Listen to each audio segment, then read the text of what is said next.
സ്തോത്രം. ദൈവത്തിന് മഹത്വമുണ്ടാകട്ടെ. പ്രിയ സഹോദരങ്ങളെ, വീണ്ടും ഒരിക്കൽ കൂടെ കർത്താവിൻ്റെ വചനവുമായി നിങ്ങളുടെ മുന്നിൽ കടന്നു വരുവാൻ ദൈവം സഹായിച്ചു. അതിനായി സ്തോത്രം ചെയ്യുന്നു. ദൈവനാമത്തിന് മഹത്വമുണ്ടാകട്ടെ. വചനം കേൾക്കുന്ന എല്ലാവരെയും ദൈവം അനുഗ്രഹിക്കട്ടെ എന്ന് ആദ്യമായി ഞാൻ ദൈവത്തോട് പ്രാർത്ഥിക്കുന്നു. എല്ലാവരും ദൈവത്തിൻ്റെ വചനം കേട്ട് അത് ഗ്രഹിച്ച് ദൈവമക്കളായി ജീവിക്കുവാൻ ദൈവം സഹായിക്കട്ടെ. ദൈവം സ്നേഹമാണ്. ദൈവത്തിൻ്റെ സ്നേഹത്തിൽ വസിക്കുവാൻ എല്ലാവർക്കും ഇടയാകട്ടെ എന്ന് ഞാൻ ദൈവത്തോട് പ്രാർത്ഥിക്കുന്നു. സ്തോത്രം. കഴിഞ്ഞ ഭാഗത്തിൽ ഞാൻ മുഖവരിയായി വീണ്ടും ജനനത്തെക്കുറിച്ചും മാനസാന്തരത്തെക്കുറിച്ചുമൊക്കെ ഞാൻ പറയുകയുണ്ടായി. കർത്താവായ യേശു ക്രിസ്തു ഭൂമിയിൽ വന്ന് ജനങ്ങളോട് ഈ മാനസാന്തരവും വീണ്ടും ജനനവും ഇതിനെക്കുറിച്ചൊക്കെ സംസാരിച്ചു. പുനരുത്ഥാനത്തെക്കുറിച്ച് സംസാരിച്ചു. ഈ പുനരുത്ഥാനം സംസാരിച്ചപ്പോഴാണ് പലരും പരിഹസിച്ചത് കർത്താവിനെ. ഒരിക്കലും സംഭവിക്കാത്ത കാര്യമാണ് പുനരുത്ഥാനം. അപ്പോൾ ഇതെല്ലാം സംസാരിച്ചിട്ടാണ് കർത്താവ് പറഞ്ഞത്, വീണ്ടും ജനിക്കണം, നീ വെള്ളത്താലും ആത്മാവിനാലും ജനിക്കണം, വചനത്താൽ ജനിക്കണം. ഇങ്ങനെയൊക്കെ കർത്താവ് ജനങ്ങളെ ഉപദേശിക്കുന്നതായിട്ട് യോഹന്നാൻ സുവിശേഷത്തിൽ കാണുവാൻ സാധിക്കും. കഴിഞ്ഞ ഭാഗത്തിൽ അതിനെ ഞാൻ കാണിച്ചു തന്നു. അതേ ഇതിൽ തന്നെ ദൈവം സംസാരിക്കുവാൻ തക്കവണ്ണം പരിശുദ്ധാത്മാവ് ഇന്ന് നിയോഗം തന്നിരിക്കുന്നു. അത് തന്നെയാണ് തുടർന്ന് നാം കേൾക്കുക. വചനം ശ്രവിക്കുന്നതിന് മുമ്പായി ഞാൻ നിങ്ങളോട് ആവശ്യപ്പെടുകയാണ്. കർത്താവിൻ്റെ തിരുവചനമാണ്. ഭയത്തോടും വിറയലോടുകൂടെ അതിനെ ശ്രവിക്കണം. ജീവിക്കുന്ന വചനം, അതിനെ ഭയത്തോടും വിറയലുകൂടെ ശ്രവിക്കുക. അതുപോലെ ആദ്യമായിട്ടാണ് നിങ്ങൾ ചാനൽ കാണുന്നുവെങ്കിൽ നിങ്ങൾ അതിനെ സബ്സ്ക്രൈബ് ചെയ്യുക. തുടർന്നുള്ള വീഡിയോ, തുടർന്നുള്ള ഭാഗങ്ങൾ നിങ്ങൾക്ക് അത് ഉടൻ തന്നെ അത് നിങ്ങൾക്ക് ലഭിക്കുന്നതായിരിക്കും. അതിൽ കൂടെ ദൈവത്തിൻ്റെ ഒരുപാട് മർമ്മങ്ങളെ നിങ്ങൾക്ക് മനസ്സിലാക്കുവാൻ സാധിക്കും. കർത്താവ് എനിക്ക് തന്ന വെളിപ്പാടനുസരിച്ച് ഞാൻ നിങ്ങൾക്കത് പറഞ്ഞു തരുവാൻ ബാധ്യസ്ഥനാണ്. ദൈവം അതിനായി എന്നെ ഉപയോഗിച്ചുകൊണ്ടിരിക്കുകയാണ്. അത് ദൈവത്തിൻ്റെ വലിയൊരു സ്നേഹമാണ്. ദൈവം ആ രീതിയിൽ എന്നെ വിളിച്ച് വേർതിരിച്ച് കർത്താവിന് വേണ്ടി എന്നെ ഉപയോഗിക്കുന്നുണ്ട്. ആ ദൈവത്തിന് എത്ര നന്ദി പറഞ്ഞാലും മതിയാവുകയില്ല. ഈ ലോകത്തിലുള്ള ഇരുട്ടിൻ്റെ പ്രവൃത്തികളെക്കുറിച്ചൊക്കെ ദൈവം എനിക്ക് വ്യക്തമായി വെളിപ്പെടുത്തി തന്നിട്ടുണ്ട്. അതുപോലെ ആഭിചാരം എന്താണെന്നുള്ളത് വ്യക്തമായി എനിക്ക് മനസ്സിലാക്കി തന്നിട്ടുണ്ട്. അങ്ങനെ ഒരുപാട് കാര്യങ്ങൾ, അതൊക്കെ കുറേച്ച ഈ നിങ്ങളിത് സുവിശേഷം കേൾക്കുമെങ്കിൽ നിങ്ങൾക്കത് മനസ്സിലാക്കുവാൻ സാധിക്കും. എന്നെ വിടുവിച്ച ദൈവം നിങ്ങളെയും വിടുവിക്കുവാൻ എപ്പോഴും സന്നദ്ധനാണ്. അവനെപ്പോഴും അതിനായി ജാഗരിച്ചു കൊണ്ടിരിക്കുന്നവനാണ്. നമ്മുടെ കർത്താവ് അത്രമാത്രം നല്ലവനാണ്. ഓരോ വ്യക്തികളെ എങ്ങനെയാണ് ഉപദേശിക്കണം, എങ്ങനെയാണ് അവരെ ഇരുട്ടിൽ നിന്ന് വെളിച്ചത്തിലേക്ക് കൊണ്ടുവരണം എന്നെല്ലാം ദൈവത്തിൻ്റെ പ്ലാനും പദ്ധതിയും അത് ആർക്കും അത് മനസ്സിലാക്കാൻ കഴിയുന്നതല്ല. കാരണം ദൈവം പ്രവർത്തിക്കുന്നത് ആർക്കും മനസ്സിലാവില്ല. ഒരു മനുഷ്യൻ്റെ ഹൃദയത്തിൽ പോലും തോന്നിയിട്ടില്ലാത്ത കാര്യങ്ങളായിരിക്കും. അത് വെളിപ്പെടുമ്പോഴാണ് അതിനെക്കുറിച്ച് നമുക്ക് മനസ്സിലാക്കുവാൻ സാധിക്കുക. അങ്ങനെയാണ് ഇന്ന് ഒരുപാട് പേർ സാക്ഷികൾ പറയുന്നതും കർത്താവിൻ്റെ നാമത്തിൽ. കാരണം അങ്ങനെയാണ്. ദൈവം അത്ഭുതത്തിൻ്റെ ദൈവമാണ്, അത്ഭുതം പ്രവർത്തിക്കുന്നവനാണ്. അത് ഒരു മനുഷ്യൻ്റെ ഹൃദയത്തിലും തോന്നുകയില്ല. അപ്പോൾ ദൈവത്തിൻ്റെ വചനത്തിൽ കൂടെ മാത്രമേ നമുക്ക് ആ ദൈവിക കാര്യങ്ങളെ മനസ്സിലാക്കുവാൻ സാധിക്കുകയുള്ളൂ. അതുകൊണ്ട് വചനത്തെ നിങ്ങൾ ദൈവത്തിൻ്റെ വചനം എന്നുള്ള ആ ഭയത്തോടും വിറയലോടുകൂടെ അതിനെ ശ്രവിക്കുന്നുവെങ്കിൽ തീർച്ചയായും ദൈവം വിടുവിക്കും. സകലത്തിൽ നിന്നും ദൈവം വിടുവിക്കും. അതിൽ ഒരു സംശയവും വേണ്ട. അപ്പോൾ കഴിഞ്ഞ ഇതിൽ ഞാൻ പറഞ്ഞുകൊണ്ടിരുന്നു വീണ്ടും ജനിക്കുക. അപ്പോൾ വീണ്ടും ജനനത്തെക്കുറിച്ച് ഞാൻ പറഞ്ഞു. മാനസാന്തരമാണ് അതിൻ്റെ അടിസ്ഥാനം. മാനസാന്തരത്തിൽ കൂടെയാണ് വീണ്ടും ജനനം പ്രാപിക്കുക. സ്നാനമെന്ന് പറയുന്നത് കർത്താവിനോട് ചേരുവാനുള്ള സ്നാനമാണ്. അപ്പോൾ ഇതിൽ സ്നാനം എന്ന് പറഞ്ഞുകൊണ്ട് ഇന്ന് പലരും പലതരത്തിൽ വേണ്ടാത്തതൊക്കെ സംസാരിക്കുന്നുണ്ട്. കാരണം ലോകം അങ്ങനെയാണല്ലോ. മനുഷ്യൻ ഏത് വിധത്തിൽ എങ്ങനെ ആരെങ്കിലും കുറ്റം പറയണമെന്ന് നോക്കിയിരിക്കുന്നതാണ് ഒരു കൂട്ടം. കാരണം അവരല്ല അത് പറയുന്നത്, അവരിൽ കൂടെ പ്രവർത്തിക്കുന്ന ദുരാത്മാവാണ് അതിനെ കൊണ്ട് പറയിക്കുന്നത്, അല്ല അവരല്ല. അത് ആത്മാവിൻ്റെ ചിന്തയിൽ നടക്കുന്ന ആത്മീക മനുഷ്യന് അത് മനസ്സിലാവാൻ സാധിക്കും. അല്ലാതെ ജഡീക മനുഷ്യന് അത് മനസ്സിലാക്കാൻ സാധിക്കില്ല. അവൻ ഇത് പറയുമ്പോൾ അതിൻ്റെ അപ്പുറം കുറേ കൂടെ അങ്ങോട്ട് പറഞ്ഞ് തർക്കിച്ച് അങ്ങ് മുറിച്ച് അവിടെ ഇനി ഉണ്ടോ എന്നൊക്കെ ചോദിച്ച് അങ്ങനെയൊക്കെ നിൽക്കും. അതാണ് ജഡീക മനുഷ്യൻ. ആത്മീയ മനുഷ്യൻ എന്ന് വെച്ചാൽ ദൈവത്തോട് ചേർന്ന് നടക്കുന്ന ഒരു വ്യക്തിയാണെങ്കിൽ എല്ലാം ക്ഷമിക്കും. അവൻ പറയുന്നത് ക്ഷമിച്ചിട്ട് അവന് വേണ്ടി പ്രാർത്ഥിക്കും. കർത്താവേ അവന് നല്ല ബുദ്ധി കൊടുക്കണമേ എന്ന് പ്രാർത്ഥിക്കും. അതാണ് ആത്മീയ ചിന്ത. അപ്പോൾ ഈ സ്നാനമെടുക്കുവാൻ യോഹന്നാൻ്റെ അടുത്തിൽ വരുന്ന ഒരു രംഗത്തെ ഞാൻ നിങ്ങൾക്ക് ആദ്യമായി കാണിച്ചു തരികയാണ്. മത്തായി സുവിശേഷം 3-ാമത്തെ അധ്യായം, അതിൽ 7-ാമത്തെ വാക്യം ഞാൻ തന്നെ വായിക്കുന്നു. നിങ്ങളത് ഭവനങ്ങളിലിരുന്ന് സമയം കിട്ടും പോലെ നിങ്ങൾ ആ ഭാഗങ്ങളൊക്കെ എടുത്ത് വായിച്ച് ധ്യാനിക്കുക. അപ്പോൾ നിങ്ങൾക്കത് മനസ്സിലാവും. കഴിഞ്ഞ ഭാഗത്തിൽ ഞാനിത് പറയുകയുണ്ടായി. ഞാൻ അടുത്ത് ഇതേ തുടർന്നായിരിക്കും ഞാൻ നിങ്ങൾക്ക് ഇത് പറഞ്ഞു തരിക. അത് മനസ്സിലാക്കാൻ നിങ്ങൾക്ക് താല്പര്യമാണെങ്കിൽ അത് അവസാനം വരെ അത് കേൾക്കുകയും അത് മനസ്സിലാക്കുകയും ചെയ്യുക. കാരണം ലോകത്തിൽ ഒരുപാട് പേര് സുവിശേഷം പറയുന്നുണ്ട്. എല്ലാവരുടെ സുവിശേഷം നിങ്ങൾ സൗകര്യം കിട്ടും പോലെയൊക്കെ കേൾക്കുക. അതിൽ ഞാനൊന്ന് തടസ്സം പറയില്ല. പിന്നെ എവിടെയാണ് സത്യസുവിശേഷം അതിനെ കേട്ട് നിങ്ങൾ മുമ്പോട്ട് പോകുമെങ്കിൽ തീർച്ചയായും നിങ്ങൾ രക്ഷ പ്രാപിക്കും. അല്ലാതെ ബൈബിളിലില്ലാത്ത അപ്പോസ്തലന്മാരോ പ്രവാചകന്മാരോ നമുക്ക് പറഞ്ഞു തരാത്ത, കർത്താവായ യേശു ക്രിസ്തു നമുക്ക് പറഞ്ഞു തരാത്ത കെട്ടുകഥകൾ കേട്ട് നിങ്ങൾ പോകുമെങ്കിൽ തീർച്ചയായും വെളിച്ചം കാണത്തില്ല. വെളിച്ചം കാണുവാനേ സാധിക്കുകയില്ല. അങ്ങനെയുള്ള ഒരു കൂട്ടത്തോട് സംസാരിക്കുന്ന ഭാഗമാണ് ഞാൻ ഈ തിരുവചനത്തിൽ കൂടെ നിങ്ങൾക്ക് ഞാൻ എടുത്ത് കാണിച്ചു തരുവാനിരിക്കുന്നത്. അപ്പോൾ യോർദാനിൽ യോഹന്നാൻ്റെ അടുക്കൽ ഒരു കൂട്ടം ജനം സ്നാനമെടുക്കാൻ വന്നു. അപ്പോൾ യോഹന്നാൻ അവരോട് സംസാരിക്കുന്ന ഒരു ഭാഗമാണ് ഞാനിതാ വായിക്കുന്നു. തൻ്റെ സ്നാനത്തിനായി പരീശരും സാദുക്യരും പലർ വരുന്നത് കണ്ടാറെ അവൻ അവരോട് പറഞ്ഞത്, സർപ്പസന്തതികളെ, വരുവാനുള്ള കോപത്തെ ഒഴിഞ്ഞ് ഓടിപ്പോകുവാൻ നിങ്ങൾക്ക് ഉപദേശിച്ചു തന്നത് ആർ?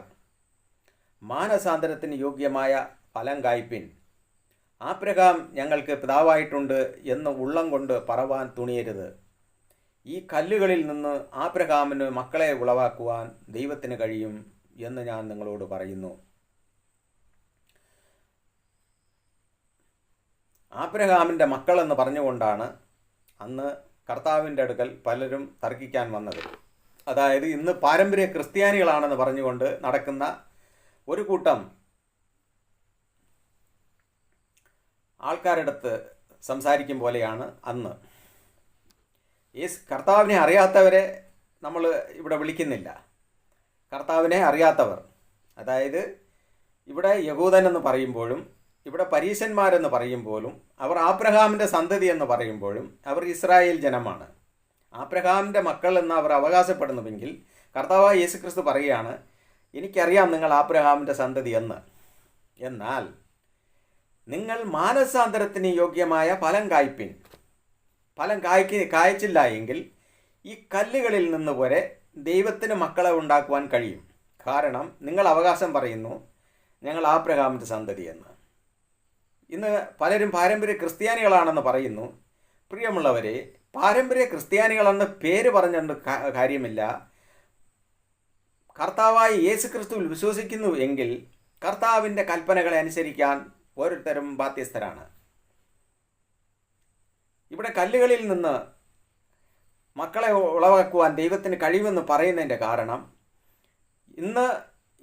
പൊതുവെ ഇന്ന് ഇന്ത്യയിൽ ഏത് ആബ്രഹാമിൻ്റെ സന്തതികളാണുള്ളത്? ഏത് യഹൂദനാണുള്ളത്? ഇവിടെ ഒന്ന് ചിന്തിക്കാമോ? വിജാതികളാണ്. അതായത് അന്ന് അവിടെ ഇസ്രായേൽ ജനത്തിന് വേണ്ടി ഒരുപാട് പേരെ കൊന്നൊടുക്കി. അന്ന് വിജാതികൾ, ആ വിജാതികളിലേക്കാണ് ദൈവത്തിൻ്റെ കൃപ കടന്നു വന്നിരിക്കുന്നത്, ദൈവത്തിൻ്റെ അഭിഷേകം കടന്നു വന്നിരിക്കുന്നത്. അവരാണ് ഇന്ന് പാരമ്പര്യ ക്രിസ്ത്യാനികളെന്ന് പറഞ്ഞുകൊണ്ട് നടക്കുന്നത്. ഓർമ്മ വേണം, പാരമ്പര്യ ക്രിസ്ത്യാനികളെന്ന് പറഞ്ഞുകൊണ്ട് കിടക്കുന്ന ഓരോരുത്തരോട് ഞാൻ ഇന്ന് പരിശുദ്ധാത്മാവിൻ്റെ നിറവിൽ സംസാരിക്കുകയാണ്. ആബ്രഹാമിൻ്റെ മക്കൾ ഈസാക്ക് യാക്കോബ് എന്ന് പറയുന്ന അവരുടെ പിൻഗാമികളായിട്ട് ഈ ഭൂമിയിൽ ജനിച്ചിട്ടുള്ള ആബ്രഹാമിൻ്റെ മക്കൾ അവകാശപ്പെട്ടുകൊണ്ടാണ് വന്നത്. ഞങ്ങൾ ആബ്രഹാമിൻ്റെ സന്തതികളാണ്, അതുകൊണ്ട് ഞങ്ങൾ ആർക്കും ദാസന്മാരായി ഇരുന്നിട്ടില്ല, ഞങ്ങൾ അവരെ സന്തതി എന്ന് പറഞ്ഞുകൊണ്ട് നമുക്ക് തോന്നിയ വാസം ജീവിക്കാനുള്ള അനുവാദവും തന്നിട്ടില്ല ദൈവം. അങ്ങനെ ഒരു ലൈസൻസും ആർക്ക് കൊടുത്തിട്ടുമില്ല. ദൈവത്തിൻ്റെ സന്നിധിയിൽ നാം ഭയത്തോടും വിറയലോടും വരണമെന്ന് പറയുന്നത് ദൈവം പരിശുദ്ധനാണ്. ദൈവം പരിശുദ്ധനായതുകൊണ്ടാണ് ദൈവത്തിൻ്റെ സന്നിധിയിൽ നാം ഭയത്തോടും വിറയലോടും വരണമെന്ന് പറയുന്നത്. ഇവിടെ വന്നിരിക്കുന്നവർ ആബ്രഹാമിൻ്റെ സന്തതി എന്ന് പറയുന്നു. അതെ, അവർ ആബ്രഹാമിൻ്റെ സന്തതികൾ തന്നെ. എന്നാൽ യോഹന്നാൻ വിളിക്കുകയാണ് അവരെ സർപ്പസന്തതികളെ എന്നാണ് വിളിക്കുന്നത്. എന്തുകൊണ്ട് സർപ്പസന്തതികളെ എന്ന് വിളിച്ചു? മാനസാന്തരമില്ലാത്ത ഒരു കൂട്ടം ജനം, തങ്ങളെ തന്നെ യഹൂദന്മാരെന്ന് പറയുന്നവർ, തങ്ങളെ തന്നെ ആബ്രഹാമിൻ്റെ സന്തതികൾ, അവകാശികളെന്ന് പറയുന്നവർ, ഇന്ന് പറയുന്ന പാരമ്പര്യ ക്രിസ്ത്യാനികളെന്ന് പറയുന്നവർ, അവരെ വിളിക്കുന്നതാണ് സർപ്പസന്തതികളെ. മാനസാന്തരം എന്നുള്ള ഒരു സംഭവം അവരുടെ ജീവിതത്തിലില്ല. മാനസാന്തരപ്പെട്ട് നമ്മൾ ദൈവത്തിൻ്റെ സന്നിധിയിൽ ഭയത്തോടും വിറയലോടുകൂടെ ഇരിക്കുന്നുവെങ്കിൽ മാത്രം ദൈവത്തിൻ്റെ പരിശുദ്ധാത്മാവെന്ന ദാനം നമ്മളിലേക്ക് വരികയുള്ളൂ. സ്നാനമെന്ന് പറയുന്നത് എന്താണ്? ചുമ്മാ അങ്ങ് നിസാരമായിട്ട് കണക്കാക്കരുത്. ദൈവം വച്ചിരിക്കുന്ന ഒരു ഉടമ്പടിയാണത്, വേറൊന്നുമല്ല. അതിൽ ഒരുപാട് അർത്ഥങ്ങൾ മറഞ്ഞു കിടപ്പുണ്ട്. സ്നാനം, കർത്താവായ യേശു ക്രിസ്തു കാൽവരി കുരിശിൽ മരിച്ചു, അടക്കപ്പെട്ടു, ഉയർത്തെഴുന്നേറ്റു. നാമും അതേപോലെ കർത്താവായ യേശു ക്രിസ്തുവിൽ കൂടെ മരിച്ച് അടക്കപ്പെട്ട് ഉയർത്തെഴുന്നേൽക്കുന്ന അനുഭവമാണ് ഈ സ്നാനമെന്ന് പറയുന്നത്. പ്രിയമുള്ളവരെ, എൻ്റെ കൈകൊണ്ട് ഞാൻ പറയുന്നതല്ല, ബൈബിളിലുള്ളതാണ്. അത് ഞാൻ നിങ്ങൾക്കെടുത്ത് കാണിച്ചു തരാം. തിരുവചനത്തിൽ കൂടെ അത് വ്യക്തമായി പറഞ്ഞിരിക്കുകയാണ്. കർത്താവായ യേശു ക്രിസ്തു ഈ വന്ന് മരിച്ച് അടക്കപ്പെട്ട് ഉയർത്തു എന്നുള്ളതായ ഒരു നിയമമാണ് ഈ സ്നാനമെന്ന കാര്യത്തിൽ കൂടെ വെളിപ്പെടുന്നത്. അങ്ങനെയാണ് നാം ക്രിസ്തുവിനോടുകൂടെ ചേരുന്നത്. അല്ലാതെ ക്രിസ്തുവിനോടുകൂടെ ചേരുവാൻ ചുമ്മാ വന്ന് മാനസാന്തരവുമില്ല, ഒന്നുമില്ലാതെ വന്നിട്ട് മുങ്ങിക്കുളിച്ച് പോകുന്നതല്ല സ്നാനം. അങ്ങനെയാണെങ്കിൽ ലോകത്തിൽ ഒരുപാട് പേര് സ്നാനമെടുക്കുമായിരുന്നു, ഒരുപാട് പേർ മുങ്ങിക്കുളിച്ച് പോകുമായിരുന്നു. അതല്ല, മാനസാന്തരം നിനക്ക് ഉണ്ടാകണം. ഏതൊരു വ്യക്തിക്കും മാനസാന്തരം ഉണ്ടാകണം. ആ വ്യക്തിക്ക് മാനസാന്തരം ഉണ്ടെങ്കിൽ മാത്രമേ ആ വ്യക്തി ക്രിസ്തുവിനോടുകൂടെ ചേരുവാൻ സാധിക്കുകയുള്ളൂ. പരിശുദ്ധനായ ദൈവം തന്നോടുകൂടെ ചേർക്കുവാൻ തക്കവണ്ണം അവൻ മാനസാന്തരം എന്ന് പറയുന്ന ഒരു കാര്യത്തെ ഈ ഭൂമിയിൽ പ്രസംഗിച്ചു. അങ്ങനെയാണ് തിരുവചനങ്ങൾ സംസാരിച്ചു കൊണ്ടിരിക്കുമ്പോൾ ഈ ആബ്രഹാമിൻ്റെ സന്തതികളെന്ന് പറഞ്ഞ അവകാശം പറയുന്ന അവരോട് കർത്താവ് തർക്കിച്ചത്, നിങ്ങൾ ആബ്രഹാമിൻ്റെ സന്തതിയാണെങ്കിൽ ഞാൻ പറയുന്നത് നിങ്ങൾ വിശ്വസിക്കുമായിരുന്നു, എൻ്റെ വചനം നിങ്ങൾ കേൾക്കുമായിരുന്നു. നിങ്ങൾ എൻ്റെ വചനത്തിൽ നിലനിൽക്കുന്നുവെങ്കിൽ തീർച്ചയായും നിങ്ങൾ എൻ്റെ മക്കളാണ്, നിങ്ങൾ ആബ്രഹാമിൻ്റെ സന്തതികളാണ് എന്നാണ് കർത്താവ് അവിടെ ഇവരോട് പറയുന്നത്. എന്നാൽ അവർ വചനത്തിന് ഒരു പ്രാധാന്യവും കൊടുത്തില്ല. കർത്താവിനെ എന്തെല്ലാം പറഞ്ഞു, ഭൂതമുണ്ടെന്ന് പറഞ്ഞു, ഭ്രാന്തനെന്ന് പറഞ്ഞു, പല പല തരത്തിൽ കർത്താവിനെ ദുഷിച്ചു, എന്തെല്ലാമോ പറഞ്ഞ് അവനെ കല്ലെറിയാൻ കല്ലെടുത്തു. കല്ലെടുത്തപ്പോൾ കർത്താവ് അവിടെ നിന്ന് പോയി ഇവരുടെ അടുക്കൽ നിന്ന്. അപ്പോൾ ഈ മാനസാന്തരം ഉണ്ടായാൽ അവനിൽ ഉണ്ടാവുന്ന ഫലങ്ങളെക്കുറിച്ചാണ് ഇവിടെ പറയുന്നത്. മാനസാന്തരത്തിൻ്റെ യോഗ്യമായ ഫലം നിന്നിൽ ഉണ്ടാകണം. ഒരു വ്യക്തി മാനസാന്തരപ്പെട്ടു എന്ന് പറഞ്ഞാൽ ആ വ്യക്തിക്ക് ആ മാനസാന്തരത്തിൻ്റെ ഫലം ഉണ്ടാകണം. അങ്ങനെയാണ് അവൻ വീണ്ടും ജനിക്കുന്നത്. അവൻ്റെ പഴയ പാവങ്ങളെല്ലാം അവൻ മരിപ്പിക്കണം. പഴയ പാവം, അവൻ എന്തെല്ലാം അവൻ്റെ ശരീരത്തിൽ ജഡിക സ്വഭാവമുണ്ടോ അതെല്ലാം അവൻ മരിപ്പിക്കണം. അത് മരിച്ചിട്ട് ക്രിസ്തുവിൻ്റെ സ്വഭാവത്തിലേക്ക് അവൻ കടന്നു വരണം. അതാണ് മാനസാന്തരം എന്ന് പറയുന്നത്. അതാണ് വീണ്ടും ജനനം എന്ന് പറയുന്നത്. അപ്പോഴേ പരിശുദ്ധാത്മാവെന്ന ദാനം സ്വർഗത്തിൽ നിന്ന് കർത്താവ് അയക്കുകയുള്ളൂ. ഇനി ആ വചനത്തിലേക്ക് ഞാൻ നിങ്ങളെ കൂട്ടിക്കൊണ്ടു പോകാം. ഇവിടെ നമ്മൾ കണ്ടല്ലോ, മാനസാന്തരമില്ലാതെ ദൈവത്തിൻ്റെ അടുക്കൽ വന്ന, കർത്താവിൻ്റെ അടുക്കൽ വന്ന, സ്നാനം എടുക്കുവാൻ വന്ന ആ വ്യക്തികളോട് വിളിച്ചു പറയുന്ന ഒരു കാര്യമാണ് സർപ്പസന്തതികളെ എന്ന്. എന്തുകൊണ്ടാണ് സർപ്പസന്തതികളെ വിളിച്ചു? കാരണം സർപ്പത്തിൻ്റെ സ്വഭാവം, അവനിൽ എല്ലാ ദുഷ്ടതയും, എല്ലാ വഞ്ചനയും, എല്ലാ കള്ളവും, എല്ലാ കൊലപാതകവും അവൻ്റെ ഉള്ളിൽ എല്ലാം വച്ചുകൊണ്ടാണ് അവൻ പുറമെ വേഷം ധരിച്ച് ക്രിസ്ത്യാനി എന്ന് പറഞ്ഞുകൊണ്ട് ക്രിസ്തുവിനെ സ്വീകരിക്കാൻ വന്ന ഒരു കൂട്ടം ജനം. അങ്ങനെയുള്ളവർക്ക് വലിയ ശിക്ഷയാണ്. അത് തിരുവചനത്തിൽ വ്യക്തമായി അത് രേഖപ്പെടുത്തിയിട്ടുണ്ട്. ഞാൻ ക്രിസ്ത്യാനിയാണെന്ന് പറഞ്ഞുകൊണ്ട് തല ഉയർത്തി നടന്നിട്ട് ആഭിചാരം ചെയ്തുകൊണ്ട് നടന്നാൽ അതുകൊണ്ട് ദൈവസന്നിധിയിൽ ഒന്നും വിലപ്പോകില്ല, അതിന് ശിക്ഷയ്ക്ക് പാത്രമായി തീരുകയുള്ളൂ. മാനസാന്തരത്തിൻ്റെ ഫലം അത് നമ്മളിൽ ഉണ്ടാകണം. റോമാലേഖനത്തിൽ അപ്പോസ്തലനായ പൗലോസ് പറയുന്ന ഇതിനെക്കുറിച്ച് വ്യക്തമായി അതിനെക്കുറിച്ച് പറയുകയാണ്. അത് ഞാൻ വായിച്ച് കേൾപ്പിക്കാം. റോമാലേഖനം 6-ാമത്തെ അധ്യായം 1 മുതൽ 1, 2, 3 വാക്യം ഞാൻ വായിക്കുന്നുണ്ട്. നിങ്ങളും വായിക്കുക, ബൈബിൾ കയ്യിലുണ്ടെങ്കിൽ. ആകയാൽ നാം എന്തു പറയേണ്ടോ? കൃപ പെരുകേണ്ടതിന് പാപം ചെയ്തുകൊണ്ടിരിക്കുക എന്നോ? ഒരു നാളുമല്ല. നമ്മളിൽ കൃപ വളരണമെങ്കിൽ നമ്മൾ പാപം ചെയ്തുകൊണ്ടിരിക്കണമെന്നോ? ഒരു നാളുമല്ല.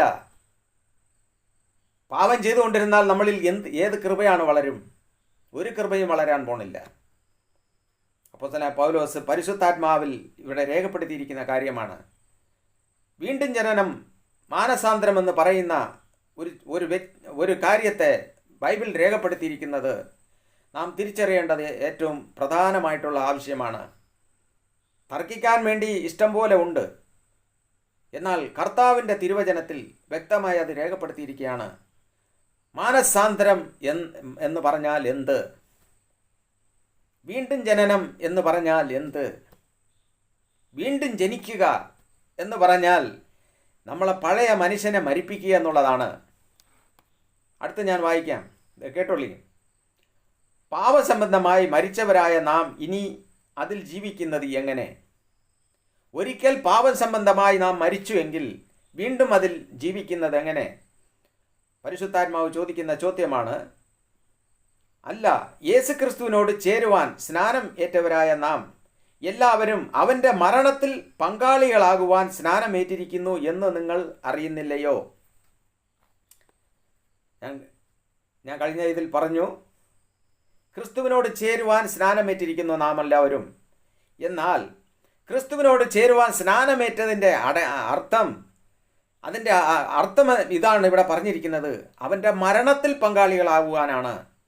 നമ്മൾ സ്നാനം എടുക്കുവാൻ മുങ്ങി പൊങ്ങി വരുമ്പോൾ, അതായത് സ്നാനമെടുക്കുമ്പോൾ നമ്മൾ അവൻ്റെ മരിക്കുകയാണ്. അവിടെ പഴയ മനുഷ്യൻ അവിടെ മരിക്കുകയാണ്. അടുത്ത് നമ്മൾ ജനിക്കുകയാണ് പുതിയ മനുഷ്യനായിട്ട്. അതാണ് തിരുവചനത്തിൽ അപ്പോസ്തലനായ പൗലോസിൽ കൂടെ പരിശുദ്ധാത്മാവ് വെളിപ്പെടുത്തിയിരിക്കുന്നത്. ഒരു പുതിയ മനുഷ്യൻ രൂപപ്പെടുകയാണ്. പഴയ മനുഷ്യനെ കൊല്ലുകയാണ്. പഴയ മനുഷ്യൻ പിന്നെ വന്നാൽ, ആ പഴയ മനുഷ്യൻ വന്നു കഴിഞ്ഞാൽ ആ ശരീരത്തിൽ പിന്നെ അവൻ മാനസാന്തരപ്പെട്ടു എന്ന് പറയാൻ ഒരർഹതയുമില്ല. അതുകൊണ്ടാണ് ഇവിടെ പറയുന്നത്, പാപത്തിൽ ജീവിക്കുന്ന എങ്ങനെ ആ വ്യക്തി പിന്നെ എങ്ങനെയാണ് പാപത്തിൽ ജീവിക്കുക? ക്രിസ്തുവിനോടുകൂടെ മരിച്ചു. നമ്മൾ സ്നാനമേറ്റവരായ നാം ക്രിസ്തുവിനോടുകൂടെ മരിച്ചു കഴിഞ്ഞു. അടുത്ത് ജനിക്കുന്നത് പുതിയ മനുഷ്യനാണ്. ഈ പുതിയ മനുഷ്യൻ ജനിച്ചാലേ അവിടെ ദൈവത്തിൻ്റെ ആത്മാവ് വരത്തുള്ളൂ, പരിശുദ്ധാത്മാവെന്ന് നിറയത്തുള്ളൂ, പരിശുദ്ധാത്മാവെന്ന ശക്തി ആ വ്യക്തിയിൽ വരത്തുള്ളൂ. അവൻ പുതിയതായിട്ട് ജനിക്കണം. പഴയ മനുഷ്യനെ അവൻ കൊണ്ടു നടന്നിട്ട് അവൻ സ്നാനമെടുക്കുകയും മാനസാന്തരത്തിന് യോഗ്യമായ ഫലമില്ലാതെ ഇരിക്കുകയും ചെയ്താൽ ആ വ്യക്തി വീണ്ടും പഴയ മനുഷ്യൻ തന്നെ. അവൻ മാനസാന്തരപ്പെട്ടിട്ടുമില്ല, അവൻ സ്വർഗരാജ്യത്തിന് അവകാശിയായിട്ടുമില്ല. അപ്പോൾ ക്രിസ്തുവിനോട് ചേർന്ന് ഇരിക്കുവാൻ നമ്മൾ സ്നാനമേറ്റിരിക്കുകയാണ്. എന്നാൽ നമ്മളെ പഴയ മനുഷ്യനെ നമ്മൾ മരിപ്പിക്കാതെ ഇരുന്നാലോ? അതുകൊണ്ട് എന്ത് പ്രയോജനം? അതുകൊണ്ട് ഒരു പ്രയോജനവുമില്ല. അടുത്ത് താഴോട്ട് വരുമ്പോൾ, അങ്ങനെ നാം അവൻ്റെ മരണത്തിൽ പങ്കാളികളായി തീർന്നു, സ്നാനത്താൽ അവനോടുകൂടെ കുഴിച്ചിടപ്പെട്ടു. സ്നാനത്താൽ നാം അവനോടുകൂടെ കുഴിച്ചിടപ്പെട്ടു. അതാണ് ഞാൻ ഓർമ്മപ്പെടുത്തി, അതാണ് ഞാൻ ആദ്യമേ പറഞ്ഞത്. സ്നാനം എന്ന് പറയുമ്പോൾ നാം അവനോടുകൂടെ കുഴിച്ചിടപ്പെടുകയാണ്. ക്രിസ്തു മരിച്ചിട്ട് പിതാവിൻ്റെ മഹിമയാൽ ജീവിച്ചെഴുന്നേറ്റതുപോലെ നാമും ജീവന്റെ പുതുക്കത്തിൽ നടക്കേണ്ടതിന് തന്നെ അവൻ്റെ മരണത്തിൻ്റെ സാദൃശ്യത്തോട് നാം ഏകീഭവിച്ചവരായെങ്കിൽ പുനരുത്ഥാനത്തിൻ്റെ സാദൃശ്യത്തോട് ഏകീഭവിക്കും. കർത്താവായ യേശു ക്രിസ്തു മരിച്ച് അടക്കപ്പെട്ട് ഉയർത്തെഴുന്നേറ്റതുപോലെ നാമും അതേപോലെ ഉയർത്തെഴുന്നേൽക്കും. അതുകൊണ്ടാണ് കർത്താവ് ഇത് കാണിച്ചു തന്നത്. ഇങ്ങനെ മനുഷ്യന്മാർക്ക് ഒരു ജീവിതം ഉണ്ട്. അവൻ മരിച്ചു കഴിഞ്ഞാലും അവൻ ഉയർത്തെഴുന്നേൽക്കും. ഞാൻ കഴിഞ്ഞ പ്രാവശ്യം ഓർമ്മപ്പെടുത്തി, ആകാശത്ത് നിന്ന് തീ ഇറങ്ങുമെന്ന് ആരും കണ്ടിട്ടില്ല, എന്നാൽ ഇറങ്ങി ചരിത്രമുണ്ട്. മരിക്കാതെ ആൾക്കാർ എടുക്കപ്പെട്ടത് ചരിത്രമുണ്ട്. ഏലിയാവ് മരിക്കാതെ എടുക്കപ്പെട്ടു, ഖാനോക്ക് മരണം കാണാതെ എടുക്കപ്പെട്ടു. ഇങ്ങനെ ഒരുപാട് ഇങ്ങനെയുള്ളവരെ ഇവിടെ വ്യക്തമായി രേഖപ്പെടുത്തിയിരിക്കുന്നു. അപ്പോൾ മരണം കാണാതെയും ഈ ഭൂമിയിൽ രൂപാന്തരപ്പെട്ട് പോകുവാൻ മനുഷ്യൻ അന്ന് ഉണ്ടായിരിക്കും. കർത്താവ് പറഞ്ഞു, തിരുവചനത്തിൽ വ്യക്തമായി പറയുകയാണ്, ജീവിച്ചിരിക്കുന്നവരെ അവർ രൂപാന്തരപ്പെട്ടവർ ക്രിസ്തുവിനോടുകൂടെ എടുക്കപ്പെടും. അതും സംഭവിക്കുന്ന കാര്യമാണ്. ഈ ലോകം മാറ്റപ്പെടുന്നു, അതും സംഭവിക്കുന്ന കാര്യമാണ്. കർത്താവായ യേശു ക്രിസ്തു മരിച്ചു അടക്കപ്പെട്ട് ഉയർത്തതുപോലെ, അതായത് യേശു ക്രിസ്തു ഈ ഭൂമിയിൽ വെറും മനുഷ്യനായിട്ടാണ് വന്നത്. മനുഷ്യൻ എങ്ങനെ സാധാ മനുഷ്യനോ അതേപോലെയാണ് വന്നത്. വന്നിട്ടാണ് സകലത്തെയും ജയിച്ചവനായി ഇന്ന് അധികാരത്തിൽ ഇരിക്കുന്നത്. സർവ്വ അധികാരവും കർത്താവിൻ്റെ കയ്യിലാണ്. അതേ മരണത്തിൽ പങ്കാളികളാകുവാനാണ് ഈ സ്നാനം. അതേ മരണത്തിൽ നമ്മൾ പങ്കാളികളാവുകയാണ്. ക്രിസ്തു മരിച്ചതുപോലെ നമ്മൾ മരിക്കുകയാണ് പാവത്തിൽ. ആ പാവത്തിൽ മരിച്ച വ്യക്തി പിന്നെ എങ്ങനെയാണ് പാവം ചെയ്യുക? അങ്ങനെയാണെങ്കിൽ നീ ക്രിസ്തുവിനെ അറിഞ്ഞിട്ടില്ല, നിനക്കൊരു മാനസാന്തരം ഉണ്ടായിട്ടുമില്ല, നീ വീണ്ടും ജനനം പ്രാപിച്ചിട്ടുമില്ല. പഴയ മനുഷ്യൻ മരിച്ചില്ല എങ്കിൽ നീ പുതിയ മനുഷ്യനെ എങ്ങനെ ജനിപ്പിക്കുക? ഒരിക്കലുമില്ല. പഴയ മനുഷ്യൻ നമ്മളിൽ മരിക്കണം, എങ്കിലേ പുതിയ മനുഷ്യൻ ജനിക്കൂ. പഴയ മനുഷ്യനെ ഇരിക്കപ്പെട്ട് നീ എങ്ങനെയാണ് പുതിയ മനുഷ്യനെ ജനിപ്പിക്കുക? ഇന്ന് പല വിശ്വാസികളുടെ ഇടയിൽ നടക്കുന്ന സംഭവമാണ്. ഇന്ന് തല്ലുകൂടുന്ന എന്തിനാണെന്നറിയാമോ? സഭകളിൽ തല്ലുകൂടുന്നു, അധികാരത്തിന് തല്ലുകൂടുന്നു, എല്ലാം തല്ലുകൂടുന്നു. പഴയ മനുഷ്യൻ അവിടെ തന്നെ കിടക്കുക. അവർ മാനസാന്തരപ്പെട്ടു എന്ന് പറയുന്നു, സ്നാനമെടുത്തെന്ന് പറയുന്നു. ഒരർത്ഥവുമില്ല. അധികാരങ്ങൾക്ക് തല്ലുകൂടുന്നു. ഒരു ഐക്യതയില്ല, ഒരു സ്നേഹമില്ല, ഒന്നുമില്ല. പറയാണ് മാനസാന്തരപ്പെട്ടു.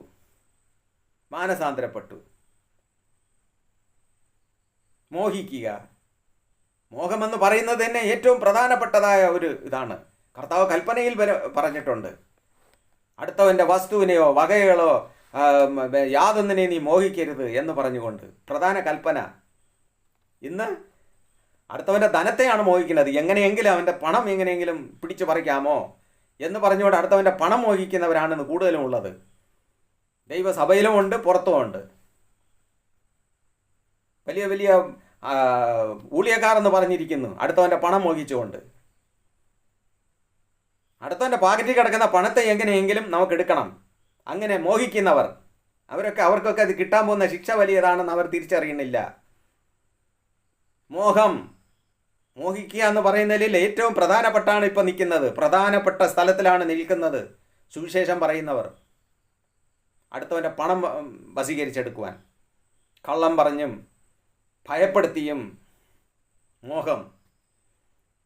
പ്രിയമുള്ളവരെ, ഇവർക്ക് മാനസാന്തരമില്ല. മാനസാന്തരമില്ലാത്തത് കൊണ്ടാണ്. ഒരു വ്യക്തിക്ക് മാനസാന്തരം ഉണ്ടെങ്കിൽ, അവൻ ക്രിസ്തുവിനോടുകൂടെ കുളിച്ചിടപ്പെട്ടുവെങ്കിൽ, അവൻ പുതിയ ഒരു വ്യക്തി അവനിൽ നിന്ന് ജനിച്ചുവെങ്കിൽ തീർച്ചയായും അവൻ പുതിയ മനുഷ്യനായിരിക്കും. അതാണ് ഇവിടെ അപ്പോസ്തലനായ പൗലോസിൽ കൂടെ കർത്താവ് ഇവിടെ ഓർമ്മപ്പെടുത്തിയിരിക്കുന്നത്. വീണ്ടും 11-ാമത്തെ വാക്യത്തിൽ, ആവണ്ണം നിങ്ങളും പാപം സംബന്ധമായി മരിച്ചവർ എന്നും ക്രിസ്തു യേശുവിൽ ദൈവത്തിന് ജീവിക്കുന്നവർ എന്നും നിങ്ങളെ തന്നെ എണ്ണുവിൻ. ആകയാൽ പാപം നിങ്ങളുടെ മർത്യ ശരീരത്തിൽ അവൻ്റെ മോഹങ്ങളെ അനുസരിക്കുമാറ് ഇനി വാഴരുത്.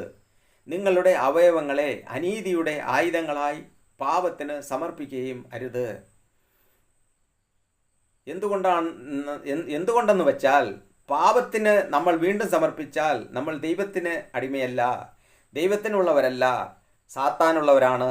നമ്മളെ ശരീരവും സാത്താന് അവകാശപ്പെട്ടതായിരിക്കും. മരിക്കുമ്പോൾ സാത്താൻ വരും, എനിക്കുള്ള ആളാണ്, എനിക്കുള്ള അവകാശമാണ് എന്ന് പറഞ്ഞുകൊണ്ട് വരും. അതാണ് കഴിഞ്ഞ പ്രാവശ്യം ഞാൻ ഓർമ്മപ്പെടുത്തിയത്. മോശയുടെ ശരീരത്തെ ചൊല്ലി മിഖായേൽ ദൂതനോടുകൂടെ സാത്താൻ തർക്കിച്ചു. അവൻ എനിക്കുള്ളവൻ, അവൻ്റെ ശരീരം എൻ്റെതാണ് എന്ന് പറഞ്ഞുകൊണ്ട്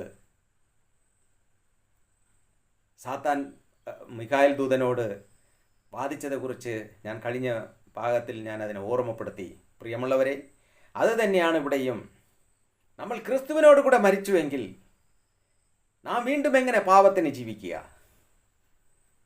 അപ്പോൾ അത് ചെയ്യാത്തതിൻ്റെ കാരണം എന്ത്? നമ്മൾ ഇപ്പോഴും പാപത്തിനാണ് അടിമ, സാത്താൻ്റെ അടിമയിലാണ്. നമുക്കൊരു മാനസാന്തരം വന്നിട്ടില്ല. അങ്ങനെയുള്ള വ്യക്തി ദൈവരാജ്യത്തിൽ പോകത്തില്ല എന്ന് വ്യക്തമായി തിരുവചനം പറയുന്നു. കർത്താവിനോട് വാദിച്ചപ്പോൾ കർത്താവ് ഇത് തന്നെ പറഞ്ഞ്, ഞങ്ങൾ ആബ്രഹാമിൻ്റെ സന്തതി എന്ന് നിങ്ങൾ പറയുന്നു, പക്ഷേ എനിക്കറിയാം നിങ്ങൾ ആബ്രഹാമിൻ്റെ സന്തതിയാണെന്ന്. പക്ഷെ നിങ്ങൾ ആ സാത്താൻ്റെ കൂട്ടത്തിലുള്ളവരാണ്. അവൻ്റെ ഫലമാണ് നിങ്ങളിലുള്ളതിപ്പോൾ. അതുകൊണ്ടാണ് നിങ്ങൾ എന്നെ കൊല്ലുവാൻ നോക്കുന്നത്. കാരണം അവൻ കൊലപാതകയായിരുന്നു. കായിനാബേലിൻ്റെ ചരിത്രത്തിൽ അവൻ കൊലപാതകയായി തീർന്നു. അതേപോലെ തന്നെ നിങ്ങൾ എന്നെ കൊല്ലാൻ നോക്കുന്നു. എൻ്റെ വാക്ക് നിങ്ങൾ കേൾക്കുന്നില്ല. ഞാൻ എൻ്റെ വാക്ക് പറയുന്നത് പിതാവിൻ്റെ വാക്കാണ്, ദൈവത്തിൻ്റെ, അതായത് പിതാവായ ദൈവത്തിൻ്റെ വാക്കാണ് ഞാൻ നിങ്ങളോട് സംസാരിച്ചുകൊണ്ടിരിക്കുന്നത്. എന്നാൽ നിങ്ങൾ അത് ശ്രവിക്കുന്നില്ല എന്ന് ഈ യഹൂദന്മാരടുത്ത് കർത്താവ് വാദിച്ചുകൊണ്ടിരുന്നത്. അതുതന്നെയാണ് ഇവിടെയും അപ്പോസ്തലനായ പൗലോസ് പ്രത്യേകം എടുത്ത് പറയുന്നു. നമ്മൾ ആബ്രഹാമിൻ്റെ സന്തതി എന്ന് അവകാശപ്പെടുന്നുവെങ്കിൽ, ഇന്ന് ക്രിസ്ത്യാനി എന്ന് നമ്മൾ അവകാശപ്പെടുന്നുവെങ്കിൽ, നമ്മളിൽ മാനസാന്തരമില്ല എങ്കിൽ നമ്മൾ ഏത് വിധത്തിലാണ് ക്രിസ്തുവിനോട് ചേർന്നവരായിരിക്കുന്നു? നമ്മൾ ക്രിസ്തുവിനോട് ചേർന്നില്ല എങ്കിൽ, നമ്മൾ ഈ ഭൂമിയിൽ നിന്ന് മാറ്റപ്പെട്ടാൽ, മരിച്ചുപോയാൽ, അടുത്ത ജനനം നമുക്ക് ശിക്ഷാവിധിയായിരിക്കും, പാതാളമായിരിക്കും അടുത്ത പാർപ്പിടം. അത് ഭയങ്കര, അതായത് ഈ ഭൂമിയിലെ ഉള്ളതുപോലെ അല്ല പ്രിയമുള്ളവരെ. നമ്മളത് നിസ്സാരമായി കണക്കാക്കരുത്. ധനവാൻ ആ പാതാളത്തിൽ കടന്നുകൊണ്ട് നിലവിളിക്കണമെങ്കിൽ ആ പാതാളം എന്ന് പറയുന്ന ആ നരകം എത്രമാത്രം അതിഭയങ്കരമായിരിക്കുമെന്ന് നാം ചിന്തിച്ചു നോക്കേണ്ടത് ആവശ്യമാണ്. അതിലേക്ക് പോകരുത് എന്ന് വച്ചിട്ടാണ് കർത്താവ് സുവിശേഷമായി ഈ ഭൂമിയിൽ വന്നത്. വിജാതികളായിരുന്ന ഇന്ന് നാം ഓരോരുത്തരും കർത്താവായ യേശു ക്രിസ്തുവിൽ വിശ്വസിക്കുന്നു എങ്കിൽ, നമ്മൾ ആയിരുന്ന ആ ജാതികളെപ്പോലെ വീണ്ടും വിഗ്രഹാരാധനയ്ക്കും ആഭിചാരത്തിനും അടിമപ്പെട്ടു പോയാൽ എങ്ങനെയാണ് കർത്താവ് നമ്മളെ ഉയർപ്പിക്കുക? എങ്ങനെയാണ് നമ്മളെ ശരീരം ദൈവത്തിൻ്റെ ശരീരമാകുക? ഒരിക്കലുമല്ല. അങ്ങനെ ഒരിക്കലും ആരും ചിന്തിക്കരുതേ. ആർക്കും ആ തെറ്റായ ധാരണ ഉണ്ടാകരുത് എന്ന് ഞാൻ വീണ്ടും വീണ്ടും പരിശുദ്ധാത്മാവിൽ നിങ്ങളോട് ഓർമ്മപ്പെടുത്തുകയാണ്. ഈ ഭൂമിയിൽ ജീവിച്ചു പോയ ഏതൊരു വ്യക്തിയെ നിങ്ങൾ ആരാധിക്കുന്നുവോ, ഏതൊരു വ്യക്തിയെ നിങ്ങൾ വിളിക്കുന്നുവോ, അവനെ നമസ്കരിക്കുന്നുവോ, തീർച്ചയായും നിങ്ങൾ ദൈവത്തിൽ നിന്ന് അകന്നവരായി. ദൈവത്തോട് നിങ്ങൾക്ക് ഒരു ബന്ധവുമില്ല. കാരണം ആഭിചാരം എന്ന് പറയുന്നത് നാം തിരിച്ചറിയണം. ആഭിചാരം എന്നാൽ എന്ത്? ആഭിചാരം, അത് തന്നെ ഞാൻ തിരുവചനത്തിൽ കൂടെ നിങ്ങൾക്കത് പറഞ്ഞ് മനസ്സിലാക്കി തന്നത്. ആഭിചാരം എന്ന് പറഞ്ഞാൽ ഈ ഭൂമിയിൽ ജീവിച്ച വ്യക്തികളെ വച്ച് പൂജിക്കുന്നത്, ആ വ്യക്തികളുടെ രൂപമുണ്ടാക്കി വയ്ക്കുന്നത്, അതിൽ കൂടെ ആരാധിക്കുന്നത്, അതിൽ കൂടെ തിരികൊളുത്തി ധൂപം കാണിക്കുന്നത്, ഇതൊക്കെ തന്നെയാണ് ആഭിചാരം. അതിൽ കൂടെ ഉളവാവുന്നതാണ്, മരിച്ചവരോട് പ്രാർത്ഥിക്കുന്നതാണ്. ഇതാണ് ആഭിചാരം. വേറെ എന്താണ് ആഭിചാരം എന്ന് പറഞ്ഞിരിക്കുന്നത്? ഇങ്ങനെ ഭൂമിയിൽ വേറെ ഏതെങ്കിലും ഉണ്ടോ ആഭിചാരം? ഇല്ല. ഇത് തന്നെയാണ് ആഭിചാരം. കാരണം അത് തന്നെയാണ് ഞാനും പഠിച്ചത് ആദ്യം അപ്പൂപ്പൻ്റെ അടുക്കലിരുന്ന്. പക്ഷേ എൻ്റെ അപ്പൂപ്പൻ്റെ വായ ദൈവം അടച്ചു. അതുകൊണ്ട് അന്ന് എന്നെ പഠിപ്പിച്ചില്ല. പഠിപ്പിച്ചിരുന്നെങ്കിൽ ഞാൻ ഇന്ന് ഇത് പറയാൻ ഇവിടെ ഇരിക്കില്ലായിരുന്നു. പ്രിയമുള്ളവരെ, അങ്ങനെയുള്ള തെറ്റിദ്ധാരണയിൽ നിന്ന് ക്രിസ്ത്യാനികൾ മാനസാന്തരപ്പെടേണ്ട ആവശ്യമാണ്. പാരമ്പര്യ ക്രിസ്ത്യാനികളെന്ന് പറഞ്ഞുകൊണ്ട് നടക്കുന്ന ഓരോരുത്തരോടും പരിശുദ്ധാത്മാവിൻ്റെ നിറവിൽ ഞാൻ സംസാരിക്കുകയാണ്. ഈ വചനം നിങ്ങൾ കേൾക്കുമെങ്കിൽ തീർച്ചയായും നിങ്ങളെ ദൈവം വിടുവിക്കും. ഭയം എന്നുള്ള ഒന്ന് നിങ്ങളെ ഉള്ളിലേക്ക് കടന്നു വന്ന് തെറ്റായ ഉപദേശങ്ങളെ അനുസരിക്കുവാൻ തക്കവണ്ണം നിങ്ങളെ നിർബന്ധിച്ചിരിക്കുകയാണ്. ആ തെറ്റായ ഉപദേശത്തിൽ നിന്ന് നാം ഓരോരുത്തരും പിന്തിരിയണം. ഇവിടെ അപ്പോസ്തലനായ പൗലോസ് പറഞ്ഞിരിക്കുന്നു, പരിശുദ്ധാത്മാവിൽ രേഖപ്പെടുത്തിയിരിക്കുകയാണ്, ക്രിസ്തുവിനോട് ചേരുവാനും ആണ് നമ്മൾ സ്നാനം എടുത്തിരിക്കുന്നത്. ക്രിസ്തുവിനോട് ചേരുക മാത്രമല്ല, ക്രിസ്തു മരിച്ചതുപോലെ നമ്മൾ മരിക്കുകയാണ്.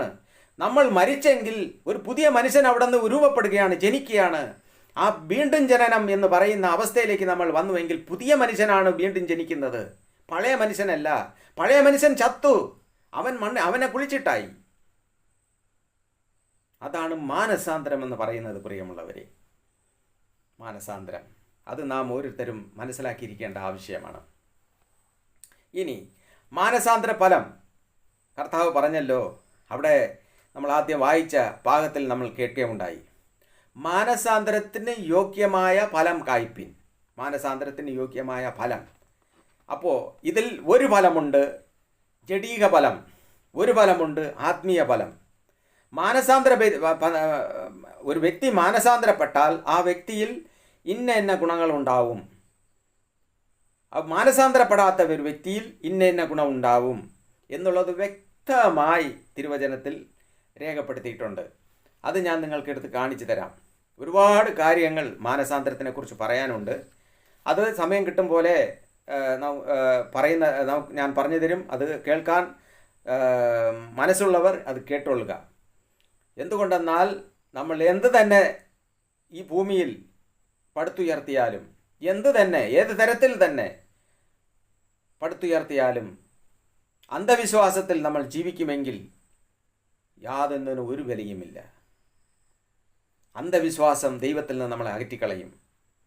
യേശുക്രിസ്തു എന്ന ഏക രക്ഷകൻ്റെ കൂടെ ചേരുവാനാണ് നമ്മൾ സ്നാനമെടുത്തിരിക്കുന്നത്. കർത്താവിനോടുകൂടെ ചേരുവാൻ, കർത്താവിനോടുകൂടെ ഇരിക്കുവാൻ, അപ്പാ പിതാവേ എന്ന് വിളിക്കുവാൻ, ഒരു അപ്പാ പിതാവേ എന്ന് വിളിക്കാനുള്ള ഒരു അവകാശം ഇതിൽ കൂടെ നമുക്ക് ലഭിക്കുകയാണ്. ഈ സ്നാനത്തിൽ കൂടെ നാം ക്രിസ്തുവിനോടുകൂടെ ചേർന്നവരായി ഇരിക്കുമ്പോഴാണ് അബ്രഹാമിൻ്റെ സന്തതികളാവുക. അബ്രഹാമിൻ്റെ സന്തതികളാവുന്നത് അങ്ങനെയാണ്. വിജാതികളായ നമ്മൾ അബ്രഹാമിൻ്റെ സന്തതികൾ എങ്ങനെയായി, നമ്മൾ എങ്ങനെ അവകാശികളായി, അതിനെക്കുറിച്ചാണ് നാം ചിന്തിക്കേണ്ടത്. മാനസാന്തരം എന്ന് പറയുന്ന ഒരു അനുഭവം ഓരോ വ്യക്തികൾക്കും ആവശ്യമാണ്. അങ്ങനെയാണ് വീണ്ടും ജനിക്കുക എന്ന് പറയുന്നത്. പ്രിയമുള്ളവരെ, വീണ്ടും ജനിക്കുക. അതാണ് കർത്താവായ യേശു ക്രിസ്തു പറഞ്ഞത്, നീ വചനത്താലും ആത്മാവിനാലും ജനിക്കണം, നീ വീണ്ടും ജനിക്കണം എന്ന് കർത്താവായ യേശു ക്രിസ്തു അവിടെ പറഞ്ഞത്. ഗലാത്യ ലേഖനത്തിൽ വ്യക്തമായി അപ്പോസ്തലനായ പൗലോസ് ഇതിനെ രേഖപ്പെടുത്തിയിരിക്കുന്നു. ഗലാത്യ ലേഖനം നമ്മളെടുത്ത് വായിക്കുക. അതിൽ 5-ാമത്തെ അധ്യായത്തിലേക്ക് കടന്നു വരിക. ഒരു വ്യക്തി മാനസാന്തരപ്പെടുന്നില്ല എങ്കിൽ അവനിലുള്ള ഗുണങ്ങൾ ഇതാ ഞാൻ വായിച്ച് കേൾപ്പിക്കാം, നിങ്ങളും വായിക്കുക. മാനസാന്തരപ്പെടാത്ത ഒരു വ്യക്തി, നമ്മൾ ഒരിക്കൽ മാനസാന്തരപ്പെടാത്ത വ്യക്തിയായിരുന്നു, നമ്മളിൽ ഈ ഗുണങ്ങൾ ഉണ്ടായിരുന്നു എന്ന് തീർച്ചയായും ഓരോരുത്തർക്കും അത് മനസ്സിലാക്കാൻ കഴിയും. അത് ഇന്ന വ്യക്തിയെന്നില്ല. ഈ സ്വഭാവമുള്ള വ്യക്തി ജഡീകനാണ്, അതായത് മാനസാന്തരപ്പെടുന്നതിന് മുമ്പേ ഉള്ളവനാണ്. ഞാനിതാ ആ വ്യക്തികളെക്കുറിച്ച് നിങ്ങൾക്ക് പരിചയപ്പെടുത്താം. 1, ദുർനടപ്പ്, അശുദ്ധി. അതിൻ്റെ മുകളിൽ പറയുകയാണ് ജഡത്തിൻ്റെ പ്രവൃത്തികളോ. ജഡം, അതായത് ജഡം എന്ന് പറയുന്നത്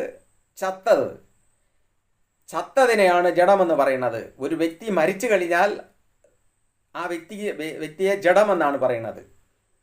പറഞ്ഞു മനസ്സിലായോ? അപ്പോൾ ജീവിക്കുന്ന ഒരു വ്യക്തി ഈ സ്വഭാവം ഉണ്ടെങ്കിൽ അവൻ ചത്തവനാണ്, അവനിൽ ജീവനില്ല, ദൈവത്തിൻ്റെ ആത്മാവ് അവിടെ ഇല്ല, വരത്തില്ല. അതാണ് ഞാൻ കഴിഞ്ഞ പ്രാവശ്യം ഓർമ്മപ്പെടുത്തിയത്.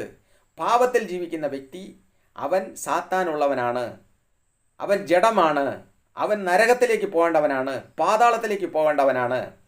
ദൈവത്തിൻ്റെ ആത്മാവ് വസിക്കുന്ന സ്ഥലമാണെങ്കിൽ അത് പരിശുദ്ധമായിരിക്കും, അവിടെ ആത്മീയ സ്വഭാവം ഉണ്ടായിരിക്കും. അതാണ് മാനസാന്തരം എന്ന് പറയുന്നതും വീണ്ടും ജനനം എന്ന് പറയുന്നതും. പരിശുദ്ധാത്മാവ് ആ വ്യക്തികളിലേക്കാണ് കടന്നു വരുന്നത്. പ്രിയമുള്ളവരെ, നമ്മൾ തിരിച്ച് വ്യക്തമായി അത് മനസ്സിലാക്കണം. ഇതാ, ജഡത്തിൻ്റെ പ്രവൃത്തികളോ ദുർനടപ്പ്, അശുദ്ധി, ദുഷ്കാമം, ഇങ്ങനെ ഒരുപാട് കാര്യമുണ്ട്. വിവരിച്ച് ഞാൻ പിന്നെ ഏതെങ്കിലും ഒരു സമയം അതിനെക്കുറിച്ച് ഞാൻ വ്യക്തമായി നിങ്ങൾക്കത് പറഞ്ഞു തരുന്നതായിരിക്കും, നിങ്ങൾക്ക് കേൾക്കാൻ മനസ്സുണ്ടെങ്കിൽ. ഇല്ല, കേൾക്കാൻ മനസ്സില്ല, ഞങ്ങൾ പാരമ്പര്യ ക്രിസ്ത്യാനികളാണ്, സ്വർഗത്തിലേക്ക് പോകുമെന്ന് നിങ്ങൾക്ക് ടിക്കറ്റ് തന്നിട്ടുണ്ടെങ്കിൽ തീർച്ചയായും നിങ്ങൾ സ്വർഗത്തിലേക്ക് പോകാൻ വേണ്ടി ടിക്കറ്റ് എടുത്ത് വെച്ചുകൊണ്ടിരുന്നോളുക. ഇല്ല, ഇതൊന്നുമല്ല. യഥാർത്ഥത്തിൽ മാനസാന്തരപ്പെട്ട് നമ്മൾ ജീവിച്ച് കർത്താവിനോടുകൂടെ ജീവിച്ച് വിശുദ്ധിയോടും ഭക്തിയോടും ജീവിച്ച് പരിശുദ്ധാത്മാവിനെ പ്രാപിക്കണമെന്ന് ഏതെങ്കിലും വ്യക്തിക്ക് താല്പര്യം ഉണ്ടെങ്കിൽ ആ വ്യക്തി തിരുവചനങ്ങളെ ശ്രവിക്കുക, അവരുടെ ജീവിതത്തിൽ ദൈവം പ്രവർത്തിക്കും. കേട്ടോ സഹോദരങ്ങളെ? ഇത് പ്രത്യേകിച്ചും സഹോദരിമാരാണ് ഈ അന്ധവിശ്വാസത്തിന് കൂടുതൽ അടിമപ്പെട്ടു പോയത്. കാരണം പ്രത്യേകം വചനത്തിൽ പറഞ്ഞിട്ടുണ്ട്, ആദ്യം അവൻ പിടിക്കുന്നത് സഹോദരിമാരെയാണ്, അതായത് പെണ്ണുങ്ങളെയാണ് അവൻ ആദ്യം വശത്താക്കുന്നത്. കാരണം അമ്മ എന്ന് പറഞ്ഞ ഒരു വിശ്വാസം കൂടുതലും ഭക്തിയോടുകൂടെ കൊടുക്കുന്നത് ഇവർക്കാണ്. ഇവർക്ക് അമ്മയെ വിട്ട് പിരിയാൻ മനസ്സില്ല. കർത്താവ് വേണ്ട, യേശുക്രിസ്തു വേണ്ട, ക്രിസ്തുവിനോട് ചേർന്നിരുന്നാലേ നമുക്ക് സ്വർഗത്തിലേക്ക് പോകും എന്നുള്ള ചിന്തയില്ല. അമ്മ മതി, അമ്മ നമ്മളെ പുത്രൻ്റെ അടുക്കലേക്ക് കൊണ്ടങ്ങ് വിടുമെന്നാണ് ഇവർ ചിന്തിക്കുന്നത്. ഒരമ്മയും കൊണ്ടുവിടില്ല. ഇത് അമ്മയെ വിളിക്കിച്ച് പറയുന്നതെല്ലാം ആഭിചാരമാണ്. പ്രിയമുള്ളവർ, ആഭിചാരം. നിങ്ങൾ ഇന്നും ആഭിചാരത്തിനടിമയാണ്. ഞാൻ വീണ്ടും വീണ്ടും ഓരോ പാവം പറയുമ്പോൾ ഞാൻ ഇത് ആവർത്തിച്ച് പറയുകയാണ്, നിങ്ങൾ ചെയ്യുന്നത് ആഭിചാരമാണ്. ഈ ഭൂമിയിൽ ജീവിച്ചു പോയ മനുഷ്യരെ വിളിക്കുന്നത് ആഭിചാരമാണ്. വീണ്ടും വീണ്ടും പറയാണ്, ആഭിചാരം. ആഭിചാരം ചെയ്യുന്നവൻ ഒരിക്കലും സ്വർഗരാജ്യത്തിൻ്റെ പടിവാതിൽ കാണില്ല. അവൻ നരകത്തിലേക്ക് പോകുന്നവനാണ്. അവനെ അവിടെ നിന്ന് വിടുവിക്കാനാണ് കർത്താവ് ഇപ്പോൾ ഇങ്ങനെയുള്ള കാര്യങ്ങളെ സംസാരിക്കാൻ പരിശുദ്ധാത്മാവിൽ എന്നെ നിയോഗിച്ചിരിക്കുന്നത്. പരിശുദ്ധാത്മാവിൽ എന്നെ നിയോഗിച്ചിരിക്കുന്നത് ഈ കാര്യം വെളിപ്പെടുത്തി തന്ന് ജനങ്ങളെ പറഞ്ഞു കൊടുക്കാനാണ്. ജനങ്ങളോട് പറ എന്നാണ്. ആരെങ്കിലും കേൾക്കുന്നുവെങ്കിൽ അവർ രക്ഷിക്കപ്പെടും. അവർ മാനസാന്തരപ്പെട്ട് സ്വർഗരാജ്യത്തിലേക്ക് പോകാൻ അവകാശികളായി തീരും. ഇല്ല, ഞാൻ പാരമ്പര്യം പിടിച്ചുകൊണ്ട് കിടക്കും, എൻ്റെ അമ്മ മതി, അമ്മ എന്നെ അപ്പൻ്റെ അടുക്കൽ കൊണ്ടുപോകുമെന്ന് ചിന്തിച്ചുകൊണ്ട് കിടക്കുന്നുവെങ്കിൽ നിങ്ങൾക്ക് തെറ്റുപറ്റി. പ്രിയമുള്ളവരെ, തെറ്റുപറ്റി. നിങ്ങൾ വെളിച്ചം കണ്ടിട്ടില്ല ഇതുവരെ. നിങ്ങൾ ഇപ്പോഴും അന്ധകാരത്തിലാണ്, ഇപ്പോഴും നിങ്ങൾ ഇരുട്ടിലാണ്. ഞാൻ വീണ്ടും പറയുകയാണ്, ഇപ്പോഴും നിങ്ങൾ ഇരുട്ടിലാണ്. ഞാൻ അന്നൊരിക്കൽ ഒരു കാര്യം ഞാൻ പറഞ്ഞു. ഈ ഭൂമിയിൽ ആകാശത്തിൻ്റെ കീഴെ ഭൂമിക്ക് മുകളിലുള്ള സകലരും ചേർന്ന് ഈ ജപമാല പറയുക. സകലരും, ഈ ഭൂമി ആകാശത്തിൻ്റെ കീഴെ ഭൂമിക്ക് മീതെ ഉള്ള സകലരും ജപമാല മന്ത്രിക്കുക. മന്ത്രിച്ചുകൊണ്ട് എൻ്റെ പേര് പറഞ്ഞുകൊണ്ട് മന്ത്രിക്കുക. എന്തെങ്കിലും സംഭവിക്കുമോ ഒന്ന് നോക്കുക. സ്വർഗത്തിലെ ദൈവം ഇതിൻ്റെ മുകളിൽ എന്താണ് ചെയ്യാൻ പോണതെന്ന് നോക്കിക്കൊള്ളുക. നിങ്ങൾ എന്താണ് സംഭവിക്കുന്നുവെന്ന് അപ്പോൾ നോക്കിക്കൊള്ളുക. ചങ്ങല ജപമാല എന്ന് പറഞ്ഞുകൊണ്ട് ഒരു കൂട്ടം ഇറങ്ങിയിരിക്കുകയാണ്. ചങ്ങല പിടിച്ച് ജപമാല, എല്ലാവരും ചേർന്ന് ഒരുമിച്ച് ചങ്ങല ജപമാല പറയാമെന്ന് പറഞ്ഞുകൊണ്ട്. എന്തൊരു ചങ്ങല ജപമാല പറഞ്ഞാലും ശരി, ആഭിചാരം ഇസ്രായേലിന് യാക്കോബിന് പറ്റുകയില്ല എന്ന് വ്യക്തമായി തിരുവചനത്തിൽ സംഖ്യാപുസ്തകം 23:23 എടുത്ത് വായിച്ചു നോക്കുക. ആഭിചാരം ഇസ്രായേലിന് യാക്കോബിന് പറ്റത്തില്ല. നീ ലോകത്തുള്ള സകലരും ചെന്ന് ആഭിചാരം ചെയ്താലും പരിശുദ്ധാത്മാവിൽ ജീവിക്കുന്ന ഒരു വ്യക്തിക്ക് ഒരിടവും ഏക്കത്തില്ല. ആ ആഭിചാരം ചെയ്യുന്നവന് എത്രയും വേഗം ശിക്ഷ വന്നു ചേരും. ആഭിചാരം ചെയ്യുന്നവന് ദൈവത്തിൻ്റെ ശിക്ഷ, ദൈവത്തിൻ്റെ ദൂതൻ്റെ വാളുമായി വരും. ദൈവത്തിൻ്റെ ദൂതൻ വാളുമായി ഇറങ്ങും. ഞാൻ തീർത്തും പറയുകയാണ്. ഇത്രയും ഞാൻ ഉറപ്പിച്ച് നിങ്ങളുടെ അടുത്ത് ഞാൻ ഇത് സംസാരിക്കണമെങ്കിൽ ദൈവത്തിൻ്റെ ആത്മാവ് എത്രമാത്രം എന്നെ ഉണർത്തിച്ചിട്ടുണ്ട് എന്ന് നിങ്ങൾ ചിന്തിച്ച് നോക്കണം. പ്രിയമുള്ളവരെ, പരിശുദ്ധാത്മാവിൻ്റെ പ്രവൃത്തി ഫലം അത് കായ്ക്കാൻ നാം തയ്യാറാകണം. സ്വർഗരാജ്യത്തിലേക്ക് നാം പോകണം. സ്വർഗരാജ്യത്തിലേക്ക് കൊണ്ടുപോകാനാണ് കർത്താവ് വന്നത്. അല്ലാതെ നിങ്ങൾ വീണ്ടും പഴയതിലേക്ക് പോകാനല്ല. അന്ന് പഴയതുപോലെ ജീവിക്കുന്നത് പോലെ ജീവിക്കാനല്ല കർത്താവ് ഇവിടെ ഓരോരുത്തരെ തിരഞ്ഞെടുക്കാൻ വന്നത്. സ്തോത്രം. ഇത്തിരി പൊള്ളുന്ന കാര്യമാണ് പ്രിയമുള്ളവരെ. ഞാൻ ആരെയും വേദനിപ്പിക്കാൻ പറയണല്ല. സ്വർഗരാജ്യത്തിലേക്ക് പോകണമെങ്കിൽ നീ വീണ്ടും ജനിച്ചേ മതിയാവൂ. ഈ പറയുന്ന കാര്യങ്ങളെ നീ ഉപേക്ഷിച്ചേ മതിയാവൂ. ഇതാ ഞാൻ വായിച്ച് കേൾപ്പിക്കുന്നു. ജഡത്തിൻ്റെ പ്രവൃത്തികളോ ദുർനടപ്പ്, അശുദ്ധി, ദുഷ്കാമം, വിഗ്രഹാരാധന, ആഭിചാരം, പക, വിഗ്രഹാരാധന, ആഭിചാരം. ഈ വിഗ്രഹാരാധന ചെയ്യുന്ന വ്യക്തി, ആഭിചാരം ചെയ്യുന്ന വ്യക്തി, അത് ജഡത്തിൻ്റെ സ്വഭാവമാണ്. അവൻ ജഡത്തെ അനുസരിക്കുന്നത് കൊണ്ടാണ്. അവൻ്റെ ജഡത്തിൻ്റെ ആഗ്രഹങ്ങളെ നിവർത്തിക്കാൻ നോക്കുന്നതാണ്. അവൻ ജഡത്തിന് വേണ്ടി ചിന്തിക്കുന്നത് കൊണ്ടാണ്. ഈ ലോകത്തിൽ യേശുക്രിസ്തുവിൻ്റെ രൂപം എന്ന് പറഞ്ഞുകൊണ്ട് ഒരു സ്വരൂപം ഉണ്ടാക്കി വെച്ചിരിക്കുന്നു. മറിയയുടെ സ്വരൂപം ഉണ്ടാക്കി വെച്ചിരിക്കുന്നു. അപ്പോസ്തലന്മാർ, ചില സഭകളിൽ അപ്പോസ്തലന്മാരുടെ സ്വരൂപം എന്ന് പറഞ്ഞുണ്ടാക്കി വെച്ചിരിക്കുന്നു. ജനങ്ങൾ അതിൻ്റെ മുകളിൽ തിരി കൊളുത്തുകയാണ്, മാലയിടുകയാണ്. ഇതിൻ്റെ പേരെന്താണ്? വിഗ്രഹാരാധനയല്ല. അല്ലാതെ എന്താണ് ഇതിൻ്റെ പേര്? ഇതിന് എന്താണ് പേര് പറയുക? ഒന്ന് പറഞ്ഞു തരാമോ? എൻ്റെ ഈ ചാനലിൽ തന്നെ കമൻറ്റ് ബോക്സ് ഉണ്ട്. അതിൽ നിങ്ങളൊന്ന് രേഖപ്പെടുത്തുക. ഇതിൻ്റെ അർത്ഥം എന്താണ്? ഒരു വിഗ്രഹത്തിൻ്റെ മുകളിൽ നിങ്ങൾ മാലയിടുമ്പോൾ, അതിൻ്റെ മുകളിൽ നിങ്ങൾ തിരി കൊളുത്തുമ്പോൾ, അതിൻ്റെ അടുക്കൽ നിങ്ങൾ വേറെ ധൂപം കാണിക്കുമ്പോൾ ഇതിൻ്റെ അർത്ഥം എന്താണ്? ഒന്ന് പറഞ്ഞു തരാമോ? ആഭിചാരം എന്ന് പറഞ്ഞത് നിങ്ങൾ എങ്ങനെയാണ് പഠിച്ചിട്ടുണ്ട്? ആഭിചാരം, ഞാൻ വീണ്ടും ഇത് ചോദിക്കുകയാണ്, ആവർത്തിച്ച് ചോദിക്കുകയാണ്. ആഭിചാരം എന്നാൽ എന്ത്? ഒന്ന് അതിനെക്കുറിച്ച് പഠിച്ചു നോക്കുക. ഈ ആഭിചാരം ചെയ്യുന്നവരോട് ചോദിക്കുക ചെന്ന്. ആഭിചാരം ചെയ്യുന്ന ഒരുപാട് ആൾക്കാരുണ്ട്. പക്ഷെ അവരുടെ ആഭിചാരമൊന്നും ഇപ്പം ഏക്കത്തില്ല. കാരണം ദൈവത്തിൻ്റെ പ്രവൃത്തി ശക്തമായി ലോകത്തിൽ വെളിപ്പെട്ടുകൊണ്ടിരിക്കുകയാണ്.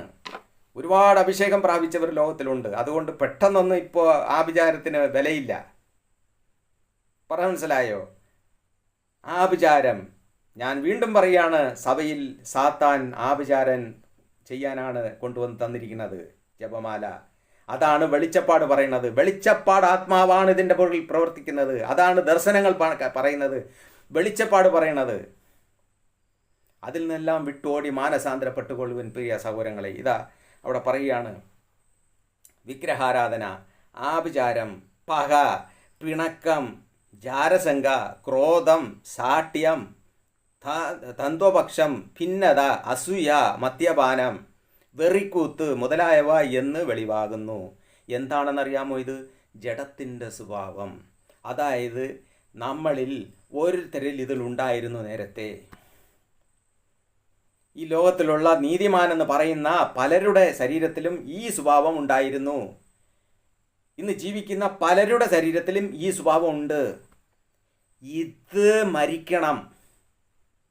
ഇതവനിൽ മരിക്കണം. ഇതിനെ കുളിച്ചിടണം അവൻ. ഇതിനെ കുളിച്ചിട്ടാലേ അവൻ പുതിയ മനുഷ്യനെ ജനിപ്പിക്കൂ.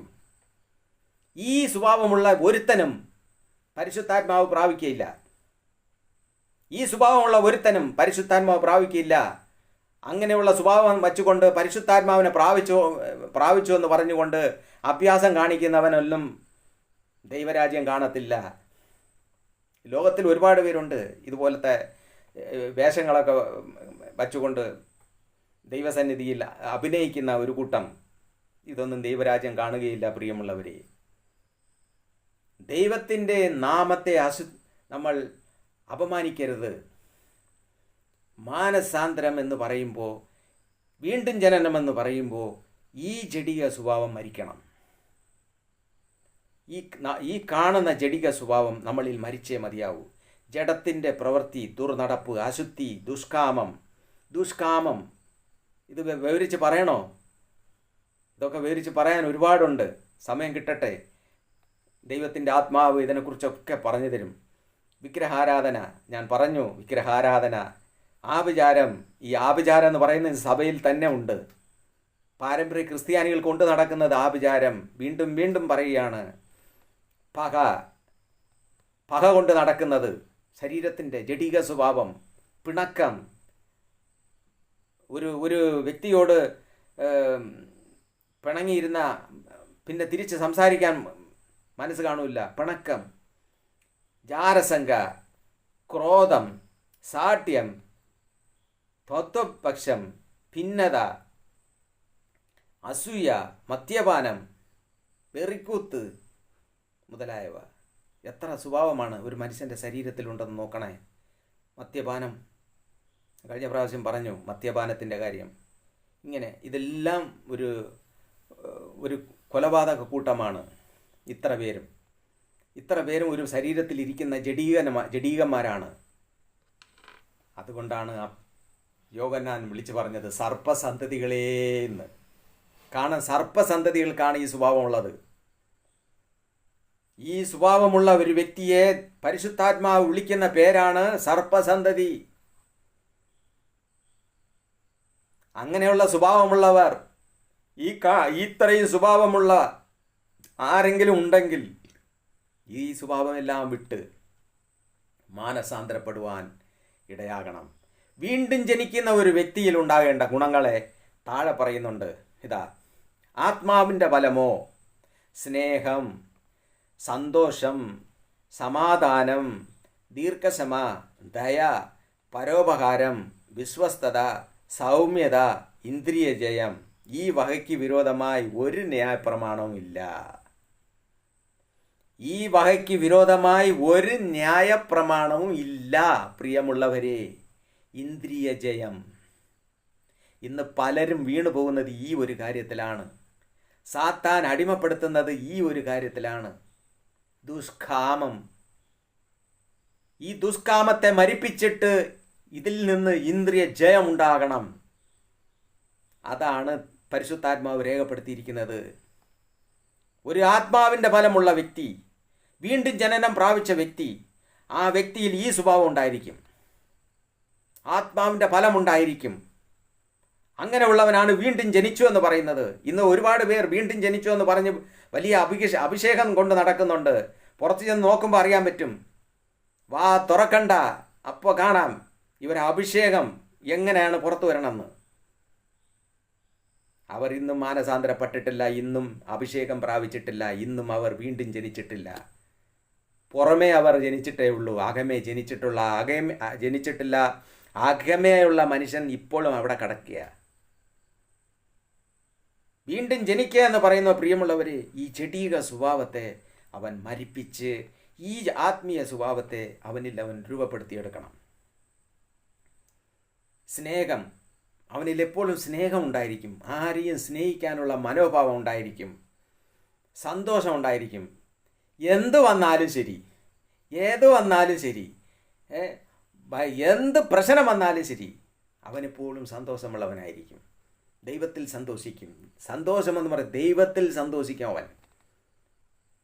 അങ്ങനെയാണ് ഈ ഭൂമിയിൽ ജീവിച്ച അപ്പോസ്തലന്മാർ, പ്രവാചകന്മാർ. അവർ എപ്പോഴും സന്തോഷമുള്ളവരായിരുന്നു. ആബ്രഹാം പിതാവ് പോലും ഈ ക്രിസ്തുവിൻ്റെ ആ ദിവസത്തെ കണ്ടുകൊണ്ട് സന്തോഷിച്ചെന്ന് അറിയാമോ? ആബ്രഹാം പിതാവ് പോലും, എത്ര വർഷം കഴിഞ്ഞു ആബ്രഹാം പിതാവ് ഈ ഭൂമിയിൽ വന്ന് ജീവിച്ചു പോയിട്ട്, ആബ്രഹാം പിതാവ് പോലും ഈ ദിവസത്തെ, കർത്താവിൻ്റെ ദിവസത്തെ കണ്ട് സന്തോഷിച്ചെന്ന് രേഖപ്പെടുത്തിയിരിക്കുന്നു തിരുവചനത്തിൽ. അപ്പോൾ ഈ മനുഷ്യനെ മരിപ്പിക്കാൻ തയ്യാറാകുമോ പ്രിയമുള്ളവരെ? തയ്യാറാകുമെങ്കിൽ നിങ്ങൾ യേശു ക്രിസ്തുവിൽ വീണ്ടും ജനിക്കാൻ പ്രാപ്തിയുള്ളവരാണ്. ഇത് മരിക്കുമെങ്കിൽ ഈ സ്വഭാവം നമ്മളിൽ മരിക്കണം. ഈ സ്വഭാവം ജനിക്കണം. ആത്മീയ ബലം, സ്നേഹം ഉണ്ടാവണം, സന്തോഷം ഉണ്ടാകണം. എപ്പോഴും സന്തോഷിക്കുന്നവരായിരിക്കണം. എന്തു വന്നാലും ശരി, എൻ്റെ കർത്താവുണ്ട്, എൻ്റെ ദൈവമുണ്ട്, അവനെ രക്ഷിക്കും, അവൻ എന്നെ വിടുവിക്കും, അവൻ സഹായിക്കും. എപ്പോഴും ആ മനോഭാവം നമ്മളിൽ ഉണ്ടാകണം. അതാണ് സന്തോഷം. സമാധാനം, ദൈവിക സമാധാനം എപ്പോഴും ഉണ്ടായിരിക്കും. ഇങ്ങനെയുള്ള ചിന്ത ഇരിക്കുമ്പോൾ നമ്മളിൽ സമാധാനം ഉണ്ടായിരിക്കും. അടുത്തവരെ സമാധാനപ്പെടുത്തും. എന്തെങ്കിലും പ്രശ്നമുണ്ടായാൽ, അടുത്തവരിലേക്ക് എന്തെങ്കിലും പ്രശ്നങ്ങൾ നേരിട്ടാൽ അവിടെ സമാധാനത്തിലേക്കുള്ള മാർഗങ്ങളെ നമ്മൾ കാണിക്കും, സമാധാനപ്പെടുത്തും. രണ്ടുപേര് തല്ലുകൂടിയാൽ അവിടെ സമാധാനം ഉണ്ടാക്കും. ആരെങ്കിലും വഴക്ക് പറയാൻ വന്നാൽ അവിടെ സമാധാനം ഉണ്ടാക്കും. തിരിച്ച് വഴക്ക് പറയാൻ പോവില്ല. അതാണ് സമാധാനം. ദീർഘക്ഷമ, ക്ഷമിക്കുക എന്ന് പറഞ്ഞ ഒരു ചവിട്ട തടിച്ച മറു ചവിട് കാണിക്കാൻ കർത്താവ് യേശു ക്രിസ്തു പറഞ്ഞതുപോലെ ക്ഷമിക്കുക. എന്ത് വന്നാലും ക്ഷമിക്കുക. പോട്ടെ വിട്ടുകളയുക, ശരി എന്ന് പറഞ്ഞുകൊണ്ട് ആ ഒരു മനോഭാവം, അതാണ് ദീർഘക്ഷമ. അതുപോലെ ദയ, പരോപകാരം, അടുത്തവനെ സഹായിക്കുന്ന മനോഭാവം, പരോപകാരം. വിശ്വസ്തത എന്ന് പറയുന്നത് ഏറ്റവും പ്രധാനപ്പെട്ട കാര്യമാണ്. ഞാനിതൊക്കെ വ്യക്തമായി കാര്യങ്ങളെടുത്ത് ഞാൻ ഒരു ദിവസം പറഞ്ഞു തരാം. ഇത് ഒരു ദിവസം കൊണ്ട് തീരുന്ന ഭാഗമല്ല. ഇത് ഒരുപാട് കാര്യങ്ങൾ ഇതിൽ കൂടെ ധ്യാനിക്കാനുണ്ട്. എന്നാൽ ഞാൻ ഈ മുഖവരയിൽ ഈ ഒരു കാര്യങ്ങളെ ഞാൻ ഓർമ്മപ്പെടുത്തിയതാണ്. വിശ്വസ്തത, സൗമ്യത, ഇന്ദ്രിയജയം, ഈ വകയ്ക്ക് വിരോധമായി ഒരു ന്യായപ്രമാണവും ഇല്ല. ക്രിസ്തു യേശുവിൽ ഉള്ളവർ ജഡത്തെ അതിൻ്റെ രാഗമോഹങ്ങളോടുകൂടെ ക്രൂശിച്ചിരിക്കുന്നു. ആത്മാവിനാൽ നാം ജീവിക്കുന്നു എങ്കിൽ ആത്മാവിനെ അനുസരിച്ച് നടക്കുകയും ചെയ്യുക. നാം അന്യോന്യം പോരിന് വിളിച്ച് അന്യോന്യം അസൂയപ്പെട്ടും കൊണ്ട് വൃഥ അഭിമാനികൾ ആകരുത്. ഇന്ന് പലരും അങ്ങനെയാണ്. പുറമെ അഭിനയിച്ച് നടക്കുക, ഭയങ്കര വിശ്വാസികളാണെന്നും പറഞ്ഞ്. ഞാൻ മാനസാന്തരപ്പെട്ടു, ഞാൻ വലിയ ഭക്തനാണ് എന്നൊക്കെ പറഞ്ഞുകൊണ്ട് അങ്ങ് വലിയ അഭിമാനം എടുത്തിൽ ബൈബിളും പൊക്കിക്കൊണ്ടങ്ങ് നടക്കുക. എന്നാൽ അവരിൽ മാനസാന്തരമില്ല. അതാണ് ഇവിടെ ബൈബിൾ രേഖപ്പെടുത്തിയിരിക്കുന്നത്. അങ്ങനെയുള്ളവരെ തിരുവചനത്തിൽ രേഖപ്പെടുത്തിയിരിക്കുന്നത് ആത്മീയ കള്ളന്മാർ അവരെ പറയുന്നത്. പോസ്കിൽ നടക്കുന്നവർ, പുറം മിനുക്കി അകത്തിൽ ശവം നിറഞ്ഞു കിടക്കുന്നത്. ഏത് ഈ ശവങ്ങൾ, അകത്തിൽ കിടക്കുന്ന ശവങ്ങളാണ് ഇത് കാണിക്കുന്നത്. ദുർനടപ്പ്, അശുദ്ധി, ദുഷ്കാമം. എവിടെയെങ്കിലും കുറച്ച് സാഹചര്യം കിട്ടിയാൽ മതി, കുറച്ചെങ്കിലും ഒരു അവസരം കിട്ടിയാൽ മതി, ഉടനെ ഈ പാവം എങ്ങനെ പൊങ്ങി വരും. ഇവിടെ അകത്ത് കിടക്കുന്നത് ഇങ്ങനെ പൊങ്ങി വന്ന് അതിലേക്ക് അങ്ങ് ചാടും. അതുകൊണ്ടാണ് ഇന്ന് പല സ്ഥലങ്ങളിൽ ഇന്ന് കേട്ടുകൊണ്ടിരിക്കുന്നത് എന്തെല്ലാം സംഭവിക്കുന്നു. വലിയ വലിയ പാസ്റ്റർമാരെന്ന് പറയുന്നവരാണ് ഇന്ന് ഇങ്ങനെയുള്ള മ്ലേച്ഛതയ്ക്ക് അടിമപ്പെട്ട് കിടക്കുന്നത്. കാരണം അവർക്ക് യഥാർത്ഥ മാനസാന്തരം ഉള്ളില്ലാത്തത് കൊണ്ട് സാത്താൻ ഇവരെ മുതലെടുത്തിരിക്കുകയാണ്. ഈ പാപത്തിൽ അവർ വീണുപോകുന്നു. പലരും ഇന്ന് ഇതിൽ അടിമപ്പെട്ടു പോയി. ഈ മരിച്ച സ്വഭാവം മനുഷ്യൻ്റെ ഉള്ളിലുള്ളത് കൊണ്ട് അതാണ് മരിപ്പിക്കണമെന്ന് പറയുന്നത്.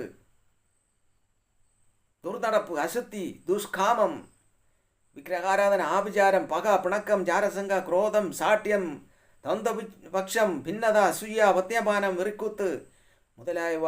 അസൂയ ഏറ്റവും കടുപ്പം. മനുഷ്യൻ ഒരുത്തൻ നന്നായിരിക്കുന്നത് കണ്ടുകൂടാ. ഒരുത്തൻ കുറച്ച് നന്നായ മതി, ഉടനെ അസൂയ മനുഷ്യനിൽ. എന്താ അത് എത്രയും വലിയ എന്തു പറയുന്നേ, ഒരു ചത്ത് നാറുന്ന ഒരു ശവത്തിൻ്റെ ഒരു സ്വഭാവമാണ് ഈ ഒരു അസൂയ എന്ന് പറയുന്നത്. ചത്ത് അത് കടന്ന് പിന്നെ അത് നാറുമ്പോൾ എങ്ങനെ ഇരിക്കും, അതുപോലെയാണ് ഈ അസൂയ എന്ന് പറയുന്നത് മനുഷ്യനിൽ കൊണ്ടു നടക്കുന്നത്. ഇതൊക്കെ വച്ചുകൊണ്ട് ജീവിക്കുന്ന ഒരു വ്യക്തി സ്നാനമെടുത്തെന്ന് പറഞ്ഞുകൊണ്ട് ഒരർത്ഥവുമില്ല. അങ്ങനെയുള്ളവനെ വിളിക്കുന്നതാണ് സർപ്പസന്തതികളെ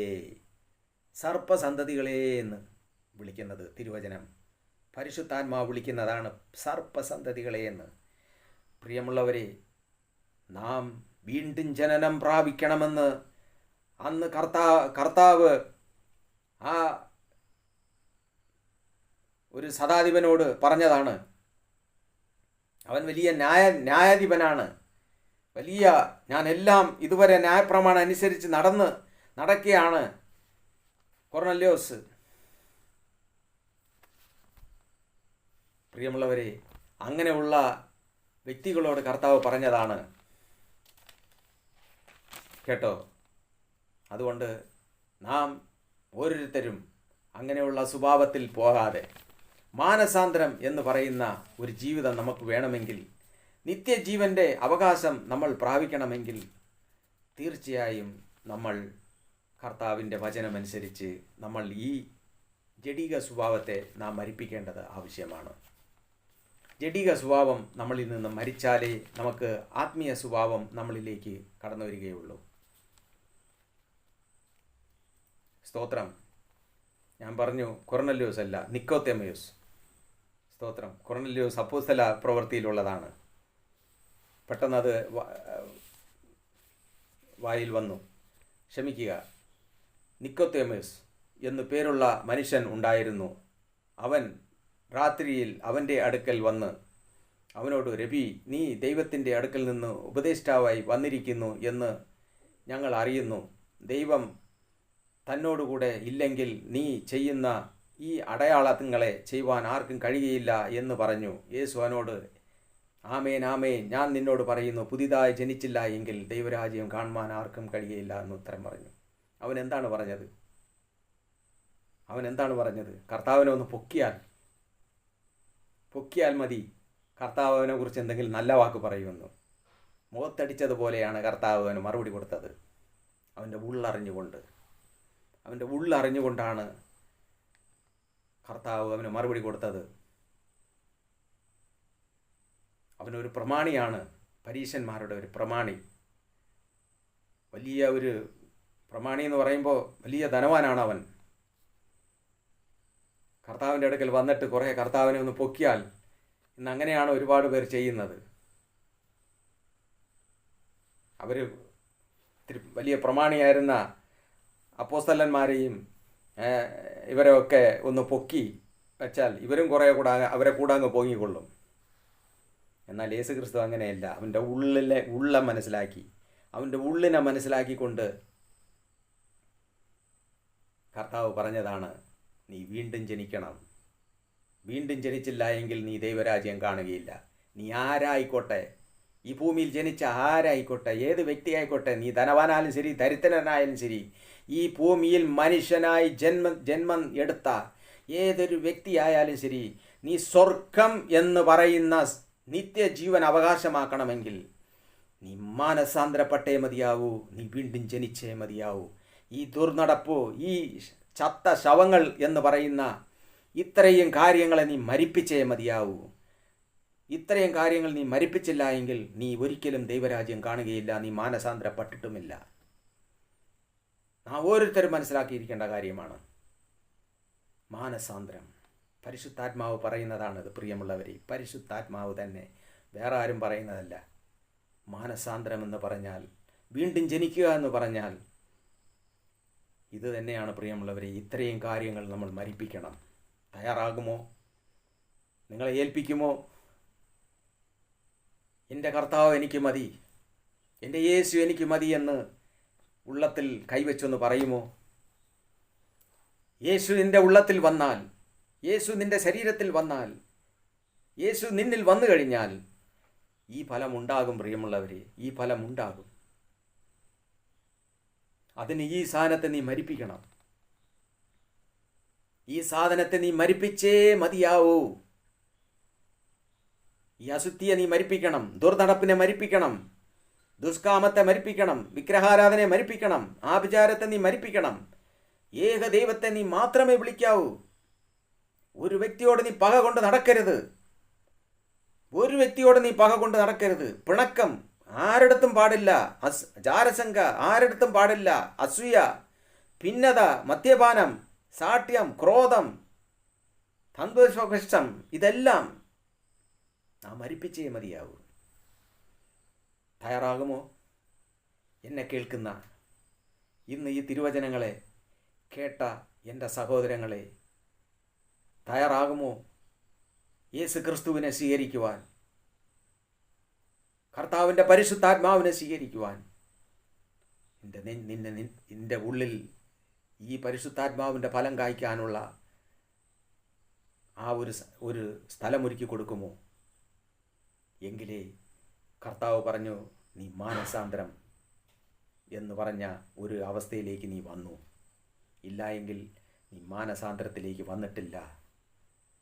ചിന്തിച്ചു നോക്കുക, ഇത്രയും കാര്യം നിന്നുള്ളുണ്ടോ എങ്കിൽ അതിനെ മരിപ്പിക്കുക. സ്വർഗരാജ്യത്തിലേക്ക് പോകണമെങ്കിൽ, നിത്യജീവൻ പ്രാപിക്കണമെങ്കിൽ, പരിശുദ്ധാത്മാവ് വരണമെങ്കിൽ. അല്ല, ഞാൻ പാരമ്പര്യ ക്രിസ്ത്യാനി എന്ന് പറഞ്ഞുകൊണ്ട് നടന്നിട്ട് കാര്യമില്ല. ഇവിടെ ഒരു പാരമ്പര്യ ക്രിസ്ത്യാനിയുമില്ല, അബ്രഹാമിൻ്റെ സന്തതിയുമില്ല. എല്ലാവരും ജാതികളിൽപ്പെട്ടവരാണ്. അവരെയാണ് കർത്താവ് വേർതിരിച്ചത്. കർത്താവ് വീണ്ടും തിരുവചനത്തിൽ വേറെ ഒരു ഭാഗത്തിൽ പറയുന്നു, ഞാൻ നിന്നെ ഒട്ടിച്ചു വച്ചിരിക്കുകയാണ്. മറ്റവൻ ഫലം കായ്ക്കാത്തുണ്ട്, അതിനെ വെട്ടിക്കളഞ്ഞിട്ട് നിന്നെ ഒട്ടിച്ചതാണ്. നീ അഹങ്കരിക്കരുതെന്നാണ് പറഞ്ഞിരിക്കുന്നത്. പ്രിയമുള്ളവരെ, ഈ തിരുവചനങ്ങളെ കേട്ട എൻ്റെ സഹോദരങ്ങളെ, ദൈവം നിങ്ങളെ സഹായിക്കട്ടെ.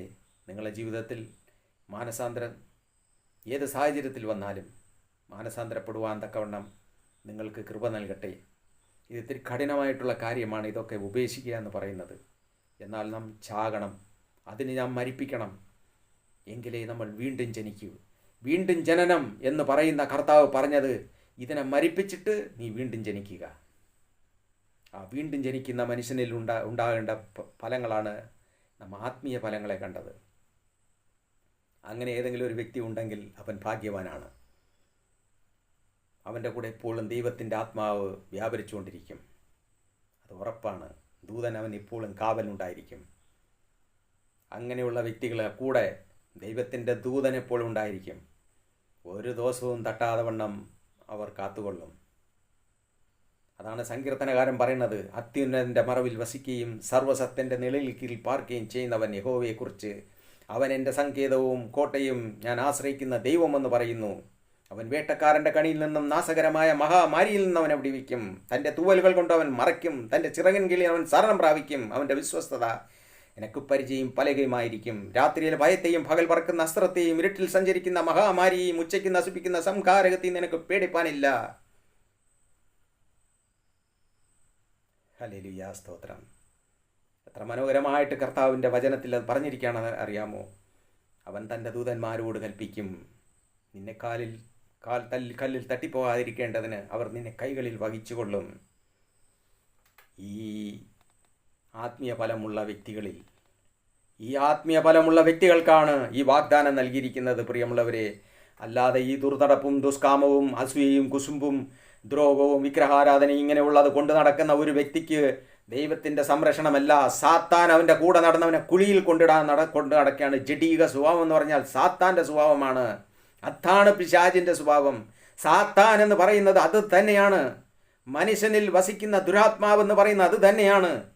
അതിനെ മരിപ്പിക്കാൻ ഓരോരുത്തരും തയ്യാറാകണം. സ്തോത്രം. ഇങ്ങനെയുള്ള കാര്യങ്ങളിൽ ജീവിക്കുവാൻ, പുതിയതായി ജനിച്ച് വിശുദ്ധിയോടും ഭക്തിയോടും ജീവിക്കുവാൻ എന്നെ കേട്ട എല്ലാ സഹോദരങ്ങളെയും ദൈവം സഹായിക്കട്ടെ, അനുഗ്രഹിക്കട്ടെ എന്ന് പ്രാർത്ഥിച്ചുകൊണ്ട് ഞാൻ ഇന്ന് ഈ ഭാഗം ഇവിടെ നിർത്തുന്നു. തുടർന്ന് ബാക്കി അടുത്ത ഇതിൽ ഞാൻ നിങ്ങൾക്ക് പറഞ്ഞു തരുന്നതായിരിക്കും. കേൾക്കാൻ മനസ്സുള്ളവർ കേൾക്കുക. ദൈവം നിങ്ങളെ അനുഗ്രഹിക്കും. സ്തോത്രം.